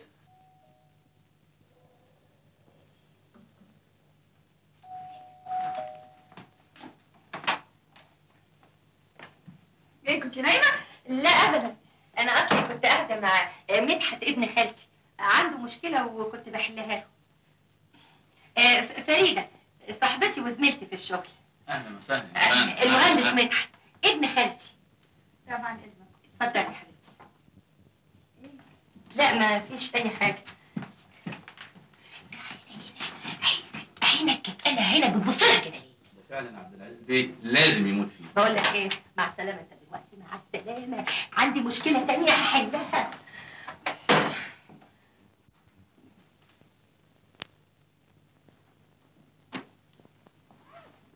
ايه ده؟ ايه اللي بتعمليه ده يا فريده؟ هروح عند خالي. هو انا زعلتك في حاجه؟ بالعكس، ده انت كنت كريمه معايا قوي وخايفه اكون انا اللي ضايقتك. ايه الكلام اللي بتقوليه ده؟ ده انا ما صدقت انك قعدتي معايا عشان تونسيني. معلش يا ميرفت، انا خايفه خالي يعرف ان بعد الطلاق ما رحتلوش وقعدت عندك يزعل مني. يزعل؟ ده انت باين عليكي على نياتك قوي. ده تلاقيه هو ومراته ما صدقوا انك سبت لهم البيت. ولا انت بقى اللي عايزه ترجعي للقرف برجليكي؟ اعمل ايه؟ ده قدري. انت اللي مغلبه نفسك على الفاضي. عبد العزيز كلمني من شويه وقال انه جاي وعايز يتكلم معاكي. هو ليه مش راضي يسيبني في حالي؟ عايز مني ايه؟ انا عايز اجوزك يا فريده. ايه؟ تتجوزني؟ دي لعبه جديده يا عبد العزيز بيه ولا ايه؟ احلفك بيه ان الرغبه دي كانت عندي من ساعه ما عرفتك كويس. كنت دايما بستخسرك واقول لنفسي مفيش حد هيقدر يساعدها غيري. شفتي بقى؟ انا مش قلت لك انه من الاول كان قصده شريف؟ ايوه، بس اسلوبه ما كانش كده. طيب اعمل الناس فاهميني غلط؟ مع العلم انا من جوايا طيب قوي، طفل بريء. صحيح، ياما في الحبس مظاليم. شوف يا فريده. اتفضل يا فريده. بس بلاش ايدك من فضلك. تخافيش مني ابدا، تخافيش. احنا الاثنين مظاليم يا فريده. انا عايز اعوضك عن كل اللي فات. تصور يا عبد العزيز بيه، من شويه كانت بتلم هدومها وعايزه تروح لخالها. لا انا مش ممكن اسمح لك تبهدلي بعد كده. في مكانك عندي في بيت، انت لازم تعيشي احسن عيشه، تركبي احسن عربيه. انا دايما اقول لها الكلام ده، ربنا وحده اللي يعلم. الحمد لله انك انت خلصت من العذاب اللي كنت عايشه فيه. قلت ايه يا فريده؟ طب يعني ادوني فرصه افكر. الف مبروك.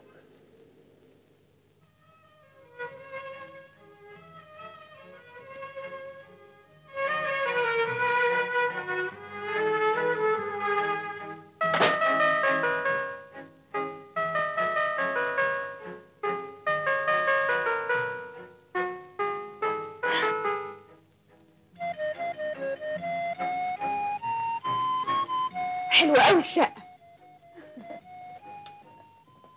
اهلا وسهلا، شرفت بيتك يا ست العرايس. متشكره قوي. اتفضلي اتفضلي.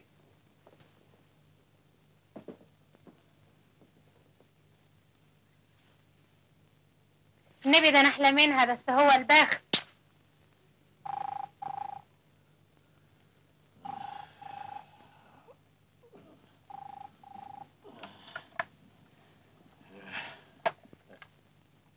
من هنا ورايح انا اللي هرد على التليفون، ممكن؟ امرك. الو. اهلا يا ميرفت. صباحيه مباركه يا عروسه. الف مبروك. امال فين عبد العزيز بيه؟ لسه نايم؟ لا ابدا، اصل سوسن وليلى عايزين يجوا يباركولي. كلنا كده على بعضنا عايزين نيجي نهني. عايزين ايوه ميرفت. طب بقول لك ايه، قولوا لهم ميرسي قوي قوي، بس لو ممكن بعد يومين 3 لغايه ما اوضب الشقه كويس. اوكي؟ طب يا حبوبه، باي باي، مع السلامه.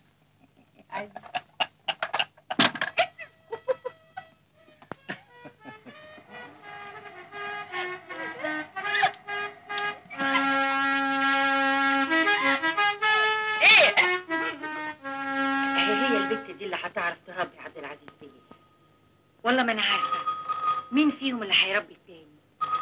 اصل عبد العزيز ده مش سهل ابدا. اسأليني انا.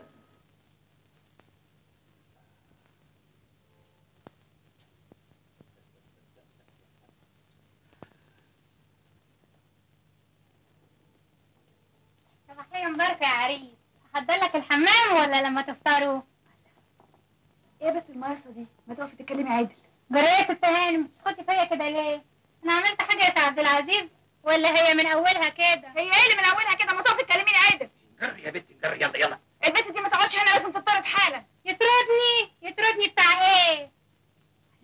ازاي يا بنتي تردي على ست بالشكل ده؟ مش عيب. امشي امشي، روحي اعملي فنجان قهوه يلا. يعني ايه تعمل لك فنجان قهوه؟ هو انا ماليش كلمه في البيت ده ولا ايه؟ اصل بصراحه حبيبتي انا ما اقدرش اطردها. ليه بقى؟ اصلها عندنا من البلد وابوها بيشتغل غفير في العزبه يعني انا لو طردتها الناس هتقول طردتها ليه وهتبقى مشكله. ده سبب يخليك ما تحترمش احساسي؟ حبيبتي ما تعمليش راسك براسها. انا مندهش انك بعد اللي شفته ده واخد الموقف ببساطه قوي. وفعلا موقف بسيط. انت شايف كده؟ خلاص، يبقى هي اللي تقعد وانا اللي اسيب البيت وامشي. لا لا لا.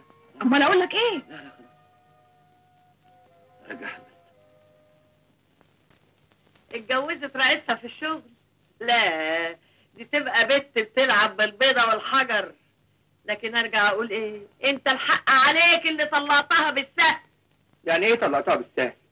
كنت عايزاني اعمل ايه بعد اللي شفته بعينيا؟ واحد غيرك كان يطلب اي مبلغ هو عاوزه وياخده. ايه الكلام اللي بتقوليه ده يا ماما؟ ده اللي عنده شقة وبيسيبها بياخد فيها خلو ورجل زي ما هو عاوز، انما انت سبت له مراتك وده راجل غني. فلوس الدنيا كلها ما تداويش الجرح اللي جرحتهولي.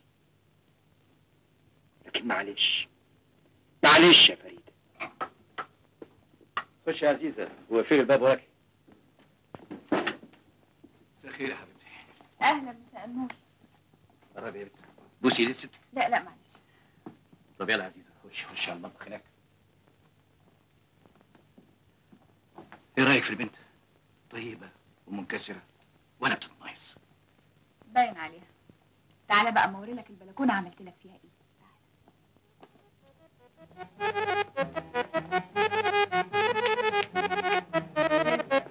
ايه رايك؟ دي ما بقتش فرندا، دي بقت جنه. صحيح؟ يعني ذوقي عجبك؟ ايه اللي عجبني؟ ده جنه. ايه بس احنا في البلكونه الناس تشوفنا. دي بنات الادب لو شافونا. ايه هو ده؟ الحريه الشخصيه للانسان لازم تحترم. عبد العزيز مش كفايه شرب بقى يا عبد العزيز؟ ولا شربت حاجه، دول يا دوب 6 كاسات بس. هو انت لازم تشرب لغايه ما تبقى فاقد الاحساس؟ عبد العزيز انت لما بتشرب بتبقى شخصيه انا ما بحبهاش. لازم تعرفي ان الشرب ده مزاجي، وانا ما احبش حد يتدخل في مزاجي ابدا. كده؟ طيب مش هتشرب. انت هتعملي عليا مدرسه ولا ايه؟ لازم تعرفي ان انا اتجوزتك عشان عجبتيني، مش عشان تبطلين الخمره. وانا كمان ما اقدرش اعيش مع واحد سكران على طول. اسمعي، انت لازم تفهمي حدودك وتعرفي تكلميني ازاي. انا كده، اللي عاجبه عاجبه واللي مش عاجبه يتفرق. لا فوق يا استاذ، انا ليا شخصيه وعندي كرامه واحساس، واذا كنت فاكرني شخشخه في ايدك تبقى غلطان في العنوان.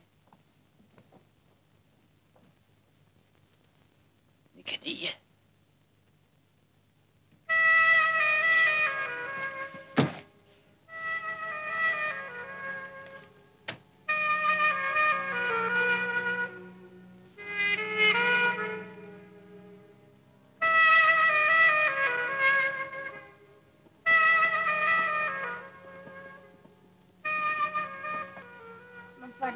انا واخده منهم وعايزه انام. انا بحبك انت سكران. عايزك يا اخي مش قادره اقول لك عايزك. تفكرني ايه؟ حيوانه ما عنديش احساس. انت مراتي ولازم تنفذي اللي اقول لك عليه. ايوه بس قبل ما اكون مراتك انا انسانه، ولازم تفهم انك بعد كده مش هتاخد مني حاجه الا وقت ما اكون انا عايزه، فاهم ولا لا؟ فاكره نفسك ايه؟ انت ولا حاجه. بتمد ايدك عليا؟ حقيقي سكري. ما انا يتقال لي سكري. والله يا حال. السكري ده بقى هو اللي لمك وعمل لك كيان وخلاكي بني ادمه. السكري ده سيد البيت. البيت اللي عمرك ما كنت تحلمي بيه. لازم تعرفي ان انا هنا الامر الناهي. اعمل اللي انا عايزه في وقت ما انا عاوزه. فاهمه؟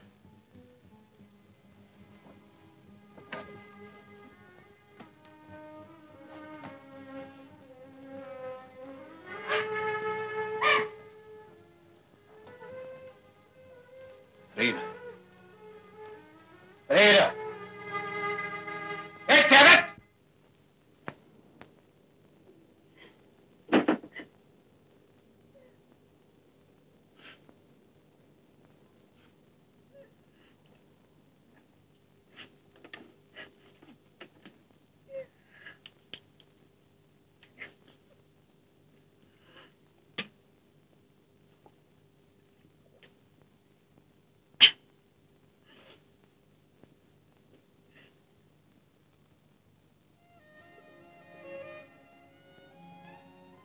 ازيك يا فريد؟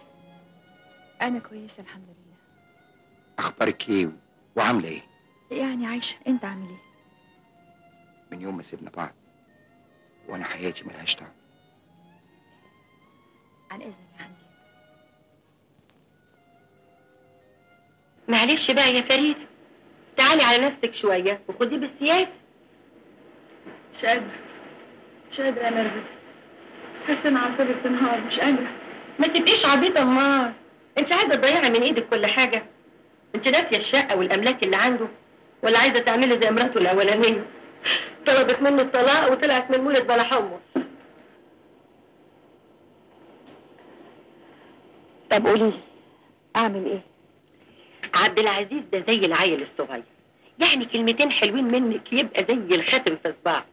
وانا بقى من رأيي انك تأثري عليه وتخليه يكتب لك الشقة باسمك. الشقه؟ طبعا، امال انت اتجوزتيه ليه؟ وبعدين انت بقى اللي تطهقيه مش هو اللي يطهقك. اتعلمي اصول اللعب يا عبيطه.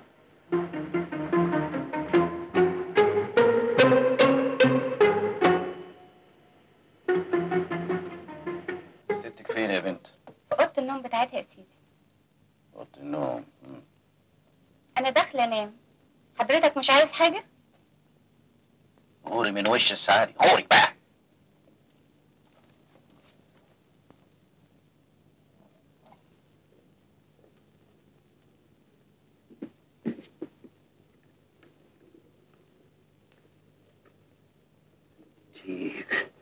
كنت بتقري ايه؟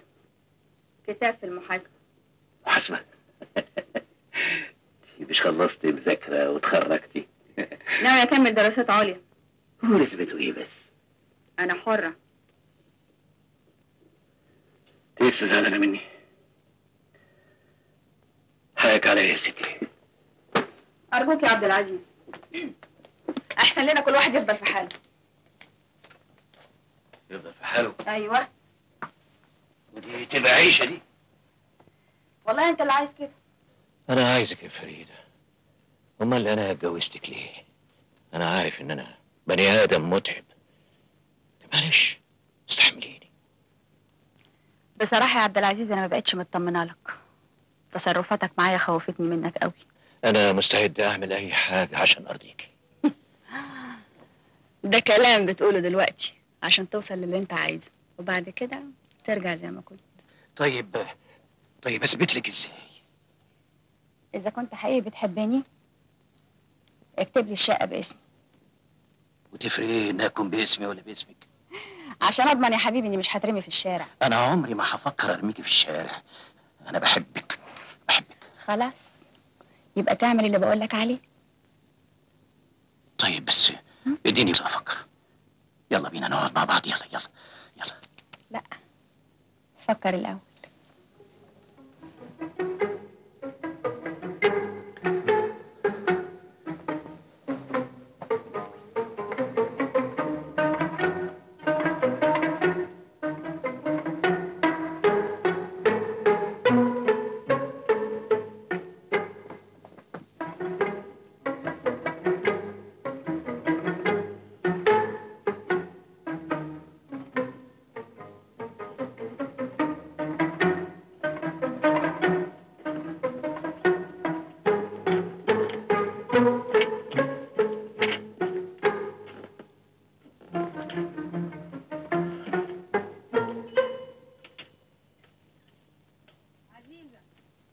عزيزة عزيزة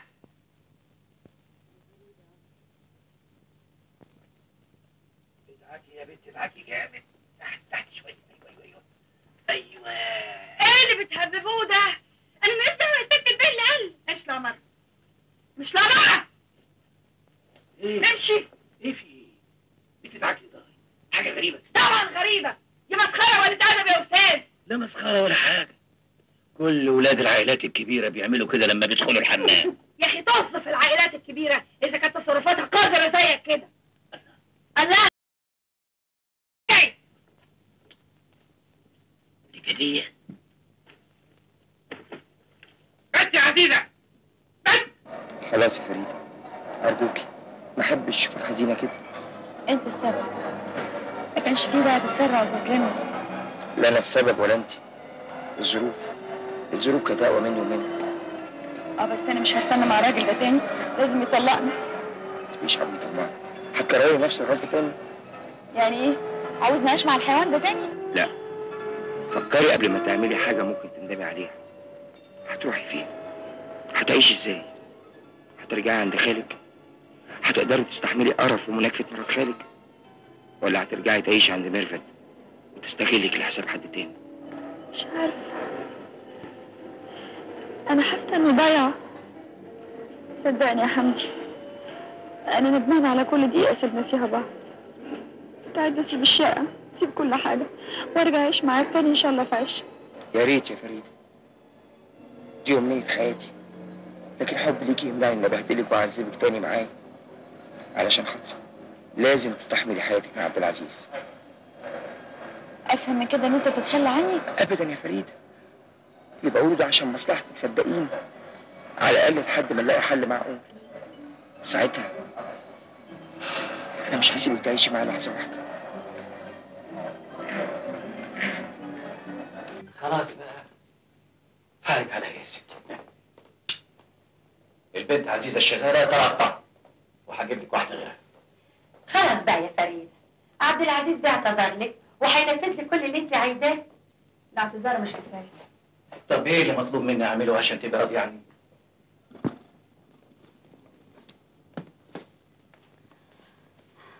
تكتب لي الشقه باسمي. هنرجع للموضوع ده تاني؟ يعني مش موافق؟ لا مش موافق. الشقه مش هتكتب لحد غيري الا بعد ما اموت. بعد الشر عليك يا عبد العزيز بيه، ما تقولش على نفسك كده. مفيش فايده يا ميرفت، ده بتاع كلام وبس. بصراحه بقى يا عبد العزيز بيه، هي عايزه تضمن مستقبلها. ومين قال ان مستقبلها مش مضمون؟ وانا يعني لو مت مش هي اللي هتورث؟ انا مش عارف ليه الزوجه حاطه في اعتبارها ان جوزها هيموت قبليها. بعد الشر، هي مش قصدها الموت، هي خايفه من الطلاق، خصوصا انكم لسه ما خلفتوش. انا يا ستي مستعد اكتب اقرار على نفسي ان انا مش هطلقك في يوم من الايام الا اذا انت طلبت، وساعتها بقى تتحملي النتيجه لوحدك. خلاص بقى، انا شايفه ان عبد العزيز بيه مش غلطان. يلا بوسها بقى. ابوسها قوي ابوسها.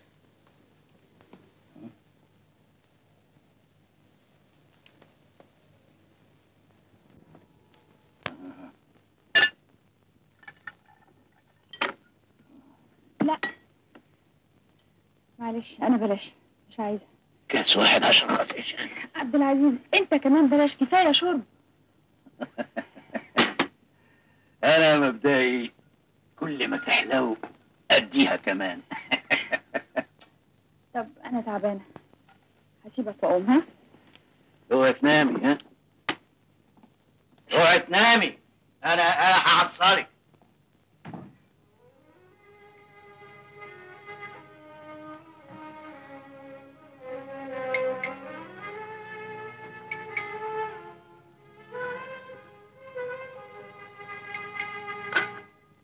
يا جمالات جمالات،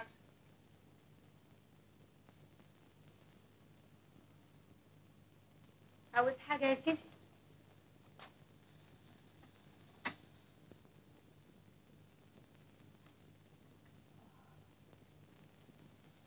هاتيلي تلج. من عيني.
فريدة فريدة، ايه حكايتك؟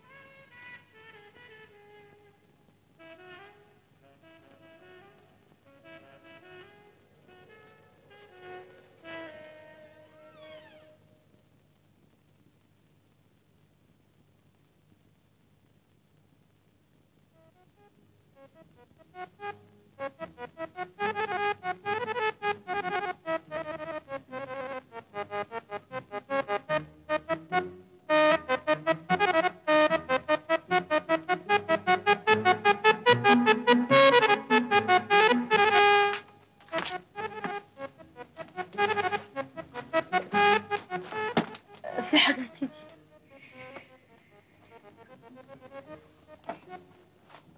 اهو كل ليلة على كده. طب ودي تبقى عيشه دي؟ طب وانا هعمل ايه؟ انا خلاص ما بقتش طايقة يلمسني ولا يحط ايده عليا. طب وهو يا ترى راضي عن اللي انت بتعمليه معاه ده؟ وهو دريان بحاجة؟ ده بيفضل قاعد طول الليل سكران لغاية ما يقوم ينام، مش دريان بالدنيا. طب وانتش عرفك انه بينام؟ يعني هيكون بيهبب ايه؟ انت اللي بتاخدي الحبوب المنومه وما بتبقيش دريانه هو بيعمل ايه. يعني ايه؟ انا عارفه بقى.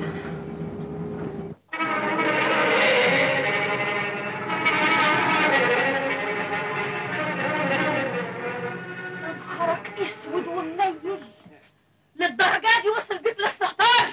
انا مالي ذنب يا ست فريدة، انا صحيت من النوم لقيته نايم جنبي. اطلع بره اطفي النور ده، مش قادر افتح عينيا. قوم قوم فز يا بيه محترم يا مقرف.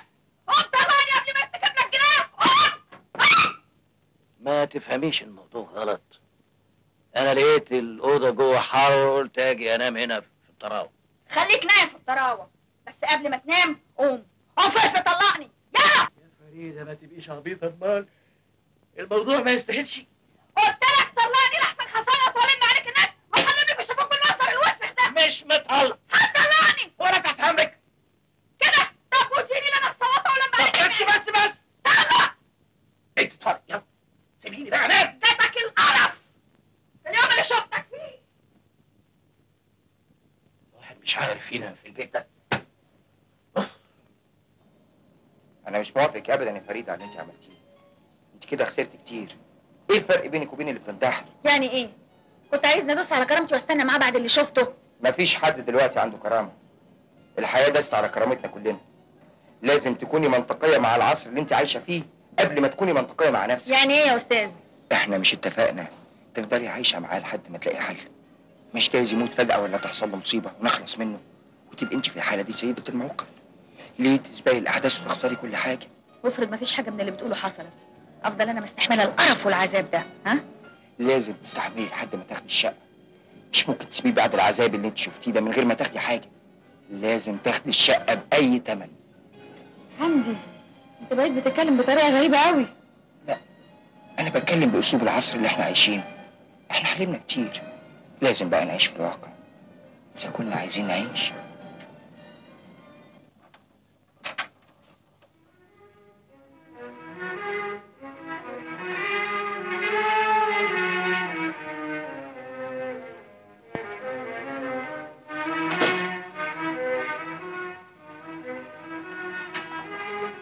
هنا بتعملي ايه؟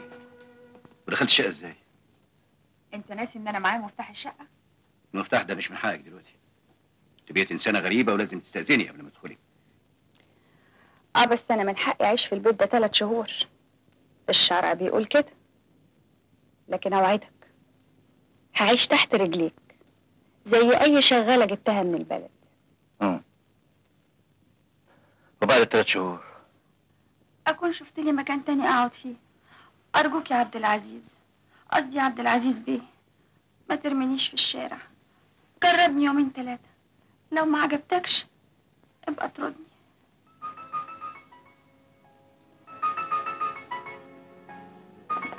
على العموم انا مبسوط من لهجتك دي.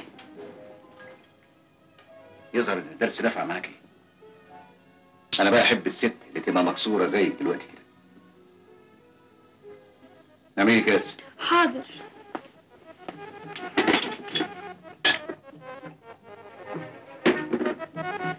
اتفضل.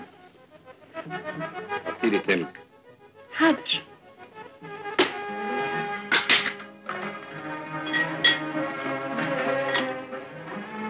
اتفضل.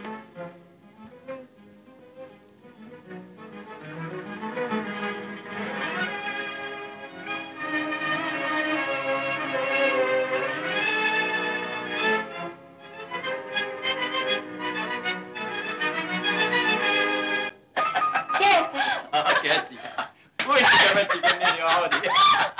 يخرب عقلك يا عبد العزيز بيه، ده انت طلعت جن. حد كان يصدق ان فريده تتغير بالشكل ده؟ امال انتوا فاكرين ايه؟ انا صحيح من جوايا طيب قوي، طفل بريء، يوجع عليه. لكن اللي في دماغي لازم انفذه. انا مبدئي ان الراجل هو السيد المطاع في البيت. يا ميلة بختها اللي متجوزاك. وليه ما يكونش هناه اللي تسمع الكلام وتنفذ اللي اطلبه منها؟ ما تبقيش عبيطه امال، انت عايزه تضيعي من ايدك كل حاجه؟ انت ناسيه الشقه والاملاك اللي عندك، ولا عايزه تعملي زي مراته الاولانيه طلبت منه الطلاق وطلعت مجنونه بلا حول؟ عبد العزيز ده زي العيل الصغير، يعني كلمتين حلوين منك يبقى زي الخاتم في صباع. وانا بقى من رايي انك تأثري عليه وتخليه يكتب لك الشقه باسمك. لازم تستحملي لحد ما تاخدي الشقه، مش ممكن تسيبيه بعد العذاب اللي انت شفتيه ده من غير ما تاخدي حاجه. لازم تاخدي الشقه باي ثمن.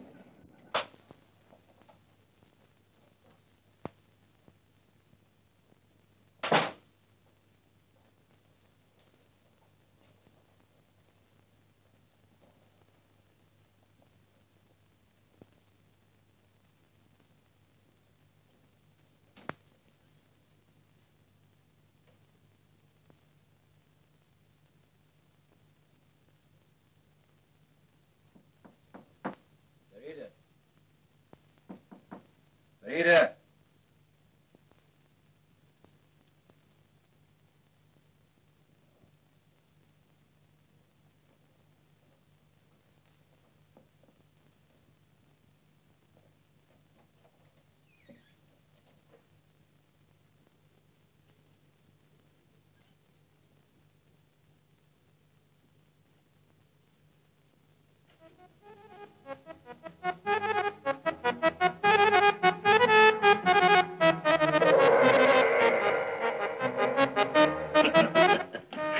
اللي انت عاملاه في نفسك ده حلو يا سيدي. حلو قوي، وحلوه كلمه سيدي من بقك. طب ممكن تطلع بره بقى؟ ليه؟ عشان ما يصحش البيت يقعد في المطبخ. بالعكس، ده انا عايز القعده دي قوي قوي. اديني بص. لا لا لا لا لا، ما يصحش. وايه اللي ما يصحش؟ انت مراتي. كنت مراتك، انما انا دلوقتي خدامتك يا سيدي. مش معقول اشوفك بالشكل ده واسيبك. ده انا بشر لا لا، ما انا مش هخليك تلمسني في الحرام ابدا.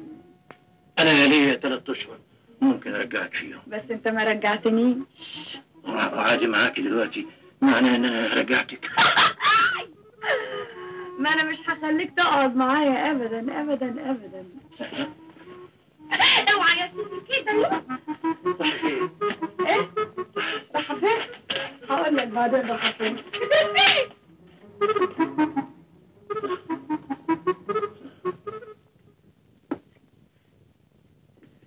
الغدا جاهز يا سي عبد العزيز.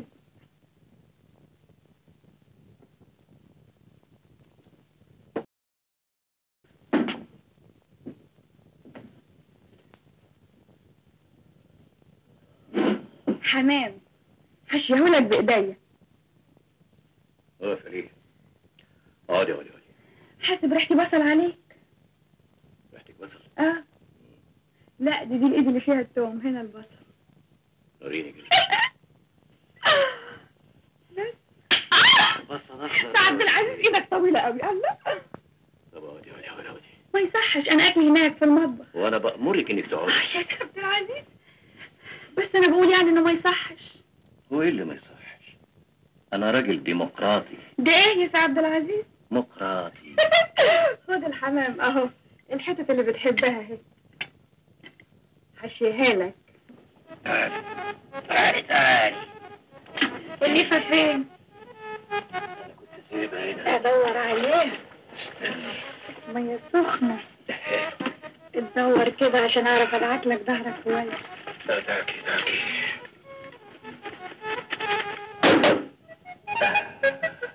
ايوه، تحت شويه.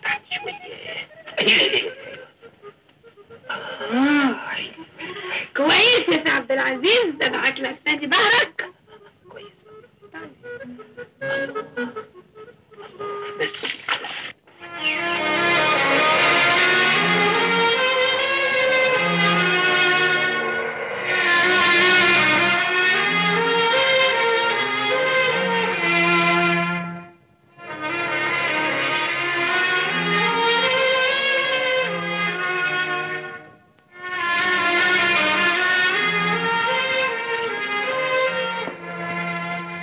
عايز حاجه يا سيدي؟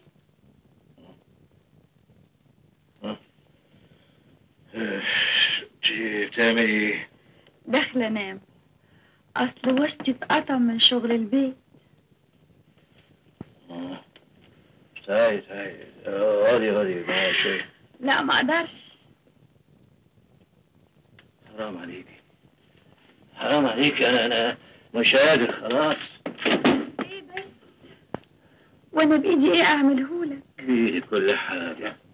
اقعدي معايا، تعبتيني. سلامتك من التعب يا سي عبد العزيز. ريح يا قلبي بقى، ريح يا قلبي، وبلاش منهدى ونقعد مع بعض. يا لهوتي، نقعد مع بعض؟ هي العين تعلى عن الحاجب؟ ده انا برضه خدمتك يا سيدي. ده انا اللي خدامك. لا مش قوي كده وانت ستي راسي. تعالي.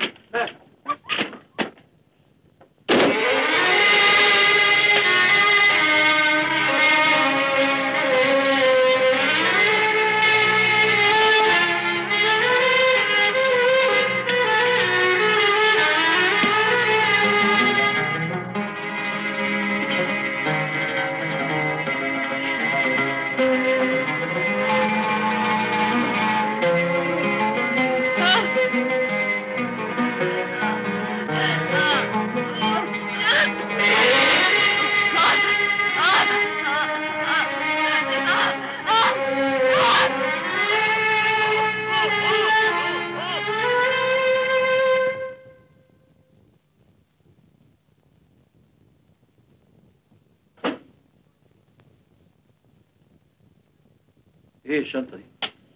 دي الهدوم بتاعتي. انا مستنياك مخصوص عشان اديلك مفتاح الشقه. ليه؟ انت ناسي ان ال3 اشهر فاتوا؟ يعني انا دلوقتي محرمه عليك. هتروحي فين؟ هرجع اعيش عند خالي تاني. انا مش هسيبك تخرجي من البيت. ليه؟ انت فاكرني ممكن اعيش معاك في الحرام؟ لا اطمني، انا هنزل دلوقتي اجيب المأذون. ومين قالك ان انا موافقه ارجع لك؟ انا خلاص ما بقتش مطمنه لك. حياتي معاك دايما مهدده. انا مستعد اعمل اي حاجه تريحك، بس اموري عايز ايه؟ الشقه تتكتب باسمي. موافق. موافق؟ موافق. وايه اللي خلاه وافق على طول كده؟ عجبته حكايه الشغاله اللي انا بمثلها له. بقى مستعد يعمل اي حاجه على شرط افضل مستمره في تمثيلها. اما راجل غريب ده اكيد مريض. طبعا مريض، بس انا هعرف ازاي انتقم منه الايام الذل والعذاب اللي شفتها معاه. المهم انك قدرتي تاخدي اللي انت عايزاه. بس التمن كان غالي قوي يا حمدي. انت ما تتصورش انا اعصابي ازاي كانت بتتحرق. وانا بعمل له اللي هو عايزه. انا لو اقدر اقتله كنت قتلته وريحتك منه. وانت ذنبك ايه؟ انت عارف يا حمدي، عارف ان انا ساعات كنت بفكر اسمه واخلص منه. تبقي عايزه تودي نفسك في داهيه. طب اعمل ايه بس يا حمدي، اعمل ايه؟ غصب عني. مش عارف اقول لك ايه. اسمعي يا فريد، انا عندي فكره. ايه هي؟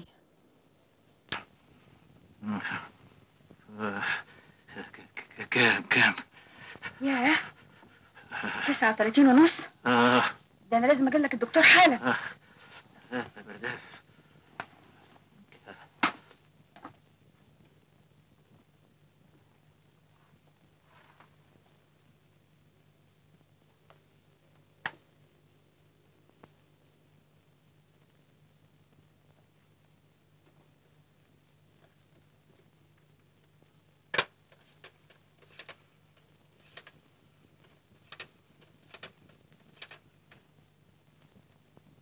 الو. ايوه عيادة الدكتور كمال الحمصاني. اكلم الدكتور من فضلك. ايوه يا فندم. انا الدكتور كمال الحمصاني. اهلا وسهلا، اتفضل يا دكتور. والحاله دي عنده من زمان؟ والله يا دكتور ما اعرفش، انما اكيد عنده من زمان. يعني انا فوجئت بيه بعد ما اتجوزته بيطلب مني الطلبات الغريبه دي.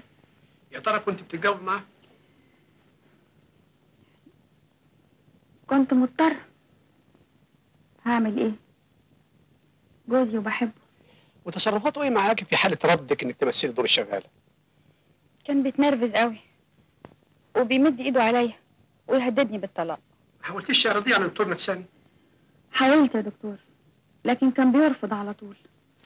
انتهزتها فرصه اول ما عيب الانفلونزا وقلت اتصل بحضرتك عشان تيجي تشوفه. بس يا ريت يا دكتور ما تحسسوش يعني ان انت دكتور نفساني، لحسن هيرفض برضه. فاهم. ممكن اشوفه؟ طبعا. عبد العزيز بيه، ممكن اسالك كم سؤال؟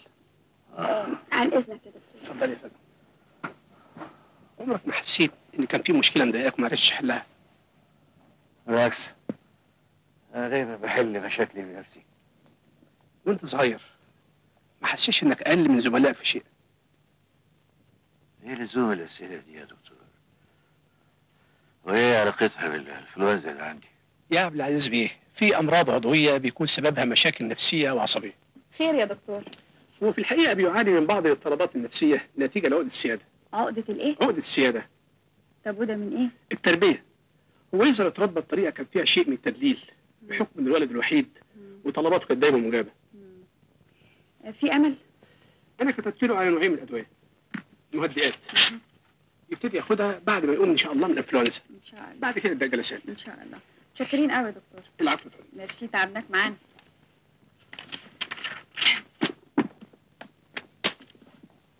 مع السلامه.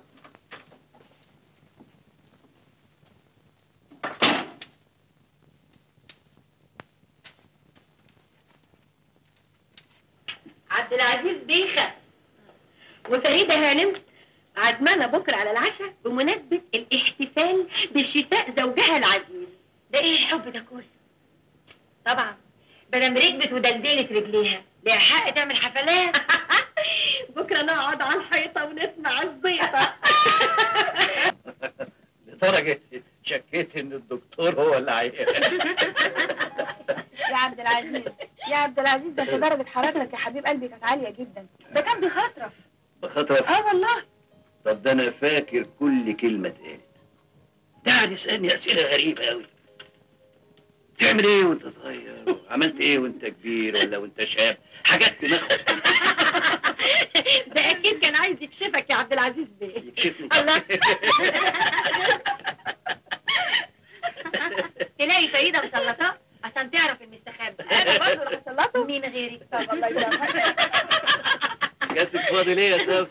لا انا ما اقدرش اشرب اكتر من كده، هعرف اسوق ازاي؟ انت يا اختي سايقه فيها. حلوه يا عبد العزيز بيه. الله.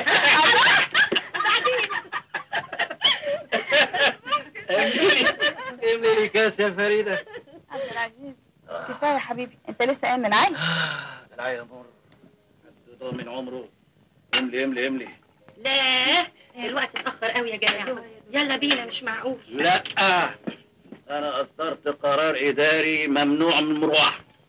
معلش يا عبد العزيز بيسامح النوبة. وانا كمان اخاف البواب يقفل الباب. وانت ايه اليومين دول ساكنه مع البواب؟ هايلة خلينا عبد العزيز مجنن مش ممكن يعني. القعدة جميلة قوي قوي قوي بس انا لسه بدري. معلش اتأخرنا يا دوب. تصبحوا على خير قوي قوي. وانت من اهل. باي باي يا عبد العزيز بيه. باي باي.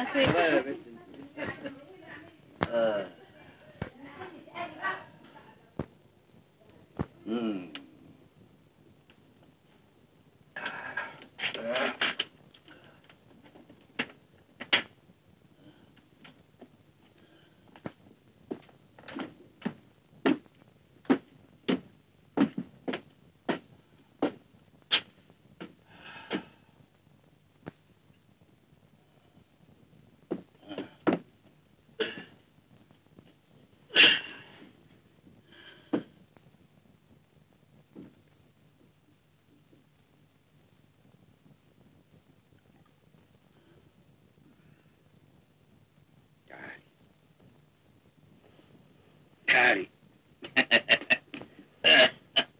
لاني عايزك. عاوزني ليه؟ لانك حلوه. حلوة ليه؟ وجنني. وأجنن ليه؟ ما تبطلي بقى كلمه ليه.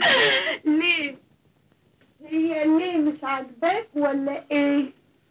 حرام عليكي. انتي وانا قايم من عيا. سلامتك من العيا.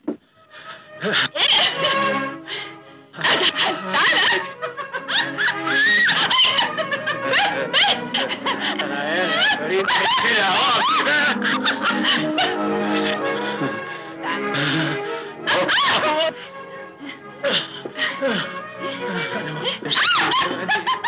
بعدين معاكي بقى يا فريد. حرام عليك يا فريدة. قايم من عيا. تعال. طيب تعال. جايلك اهو. جاي.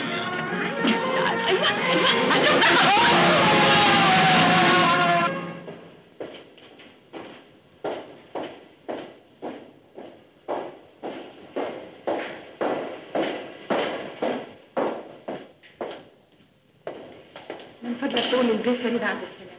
يلا. شكرا.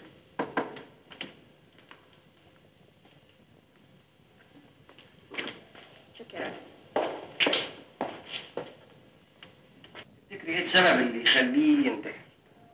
معرفش، بس هو الدكتور قال ان هو مريض بمرض نفسي. دكتور مين؟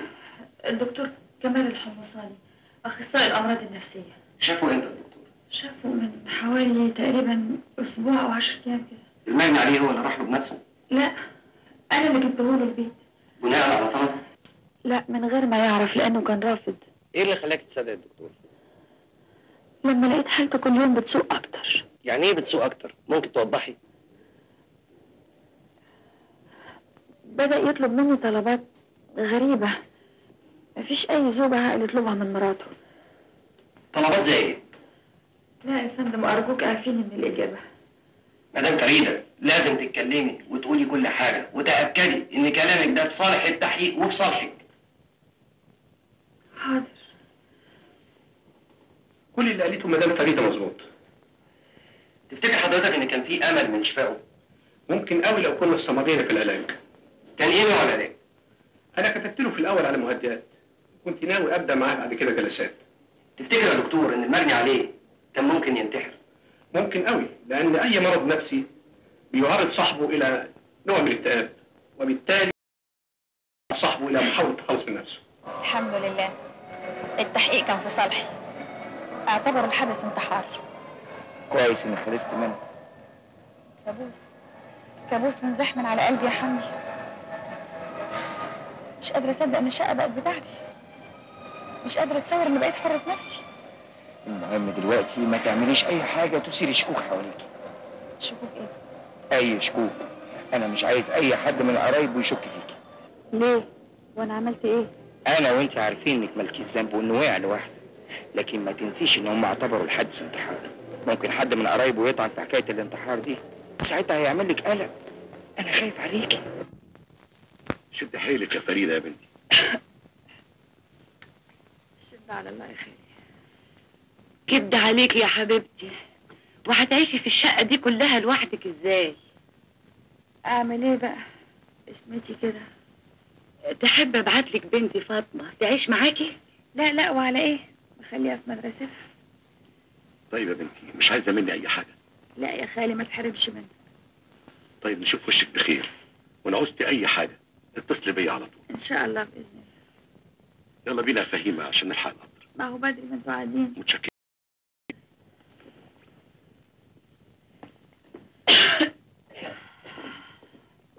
والله واتكتبت لك يا فريده. مع السلامه. طيب يا بنتي سلام عليكم. مع السلامه. شد عيلك يا حبيبتي، مع السلامه. مع السلامه.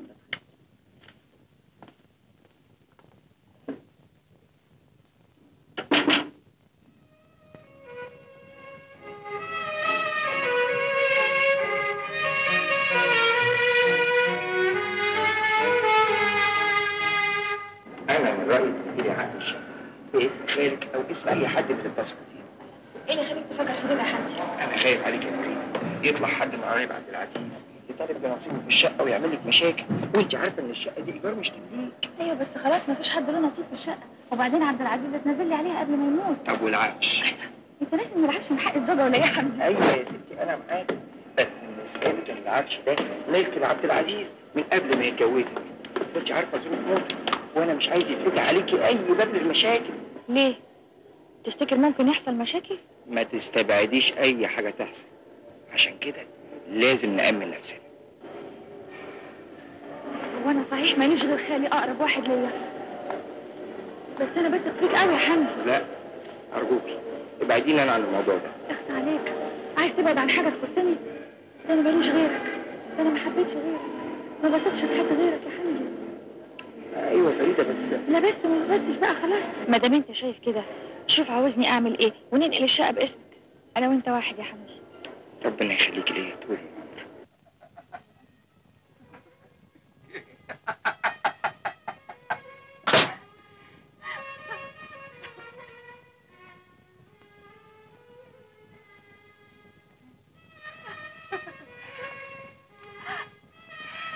جنن.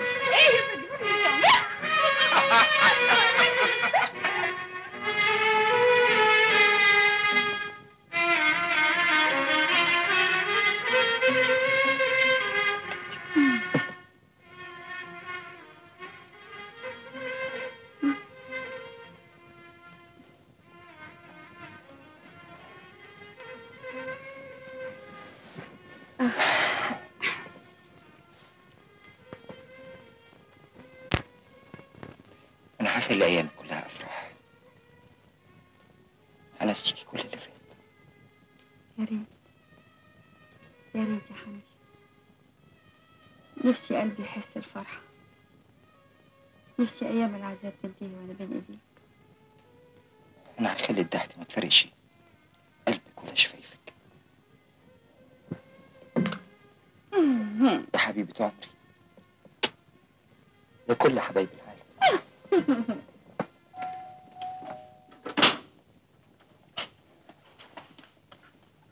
ايه الشنط دي؟ الست. صباحيه مباركه يا روحي. اهلا اهلا اهلا يا ماما. الله، اما حته شقه انما ايه ترد الروح. ايوه كده، اخرة صبرنا خير. فعلا يا ماما دي شقه هايله. صباح الخير يا ماما. صباح الخير يا ماما. ايه الشنط دي؟ دي شنطة ماما واخواتي، اصلهم هيقعدوا معانا على طول. يا ايه؟ يقعدوا معانا هنا؟ ليه؟ وهي شقتهم راحت فين؟ شقتهم خدتها سعدية اختي وجوزها. انت عارفة ان جوازهم كان متوقف على شقة. بس انت ما قلتليش الكلام ده قبل كده. يا اختي ده بدل ما تفرحي، ده احنا مش هنخليكي تشيلي الياسمينه من الارض. انت ازاي تعمل كده؟ ايه؟ مش عاجبك؟ لا طبعا مش عاجبني، ده بيتي وانا حرة فيه. لا يا هانم، ده بيتي والاوراق بتقول كده. اوراق؟ احسن لك ترضي بالامر الواقع وتسمعي كلام جوزك. انت عارفه انا ممكن اعمل ايه. القضيه ممكن تتفتح تاني، وساعتها لا حطولي الشقه ويمكن. اتفضلي يا ماما، دخلوا الشنط.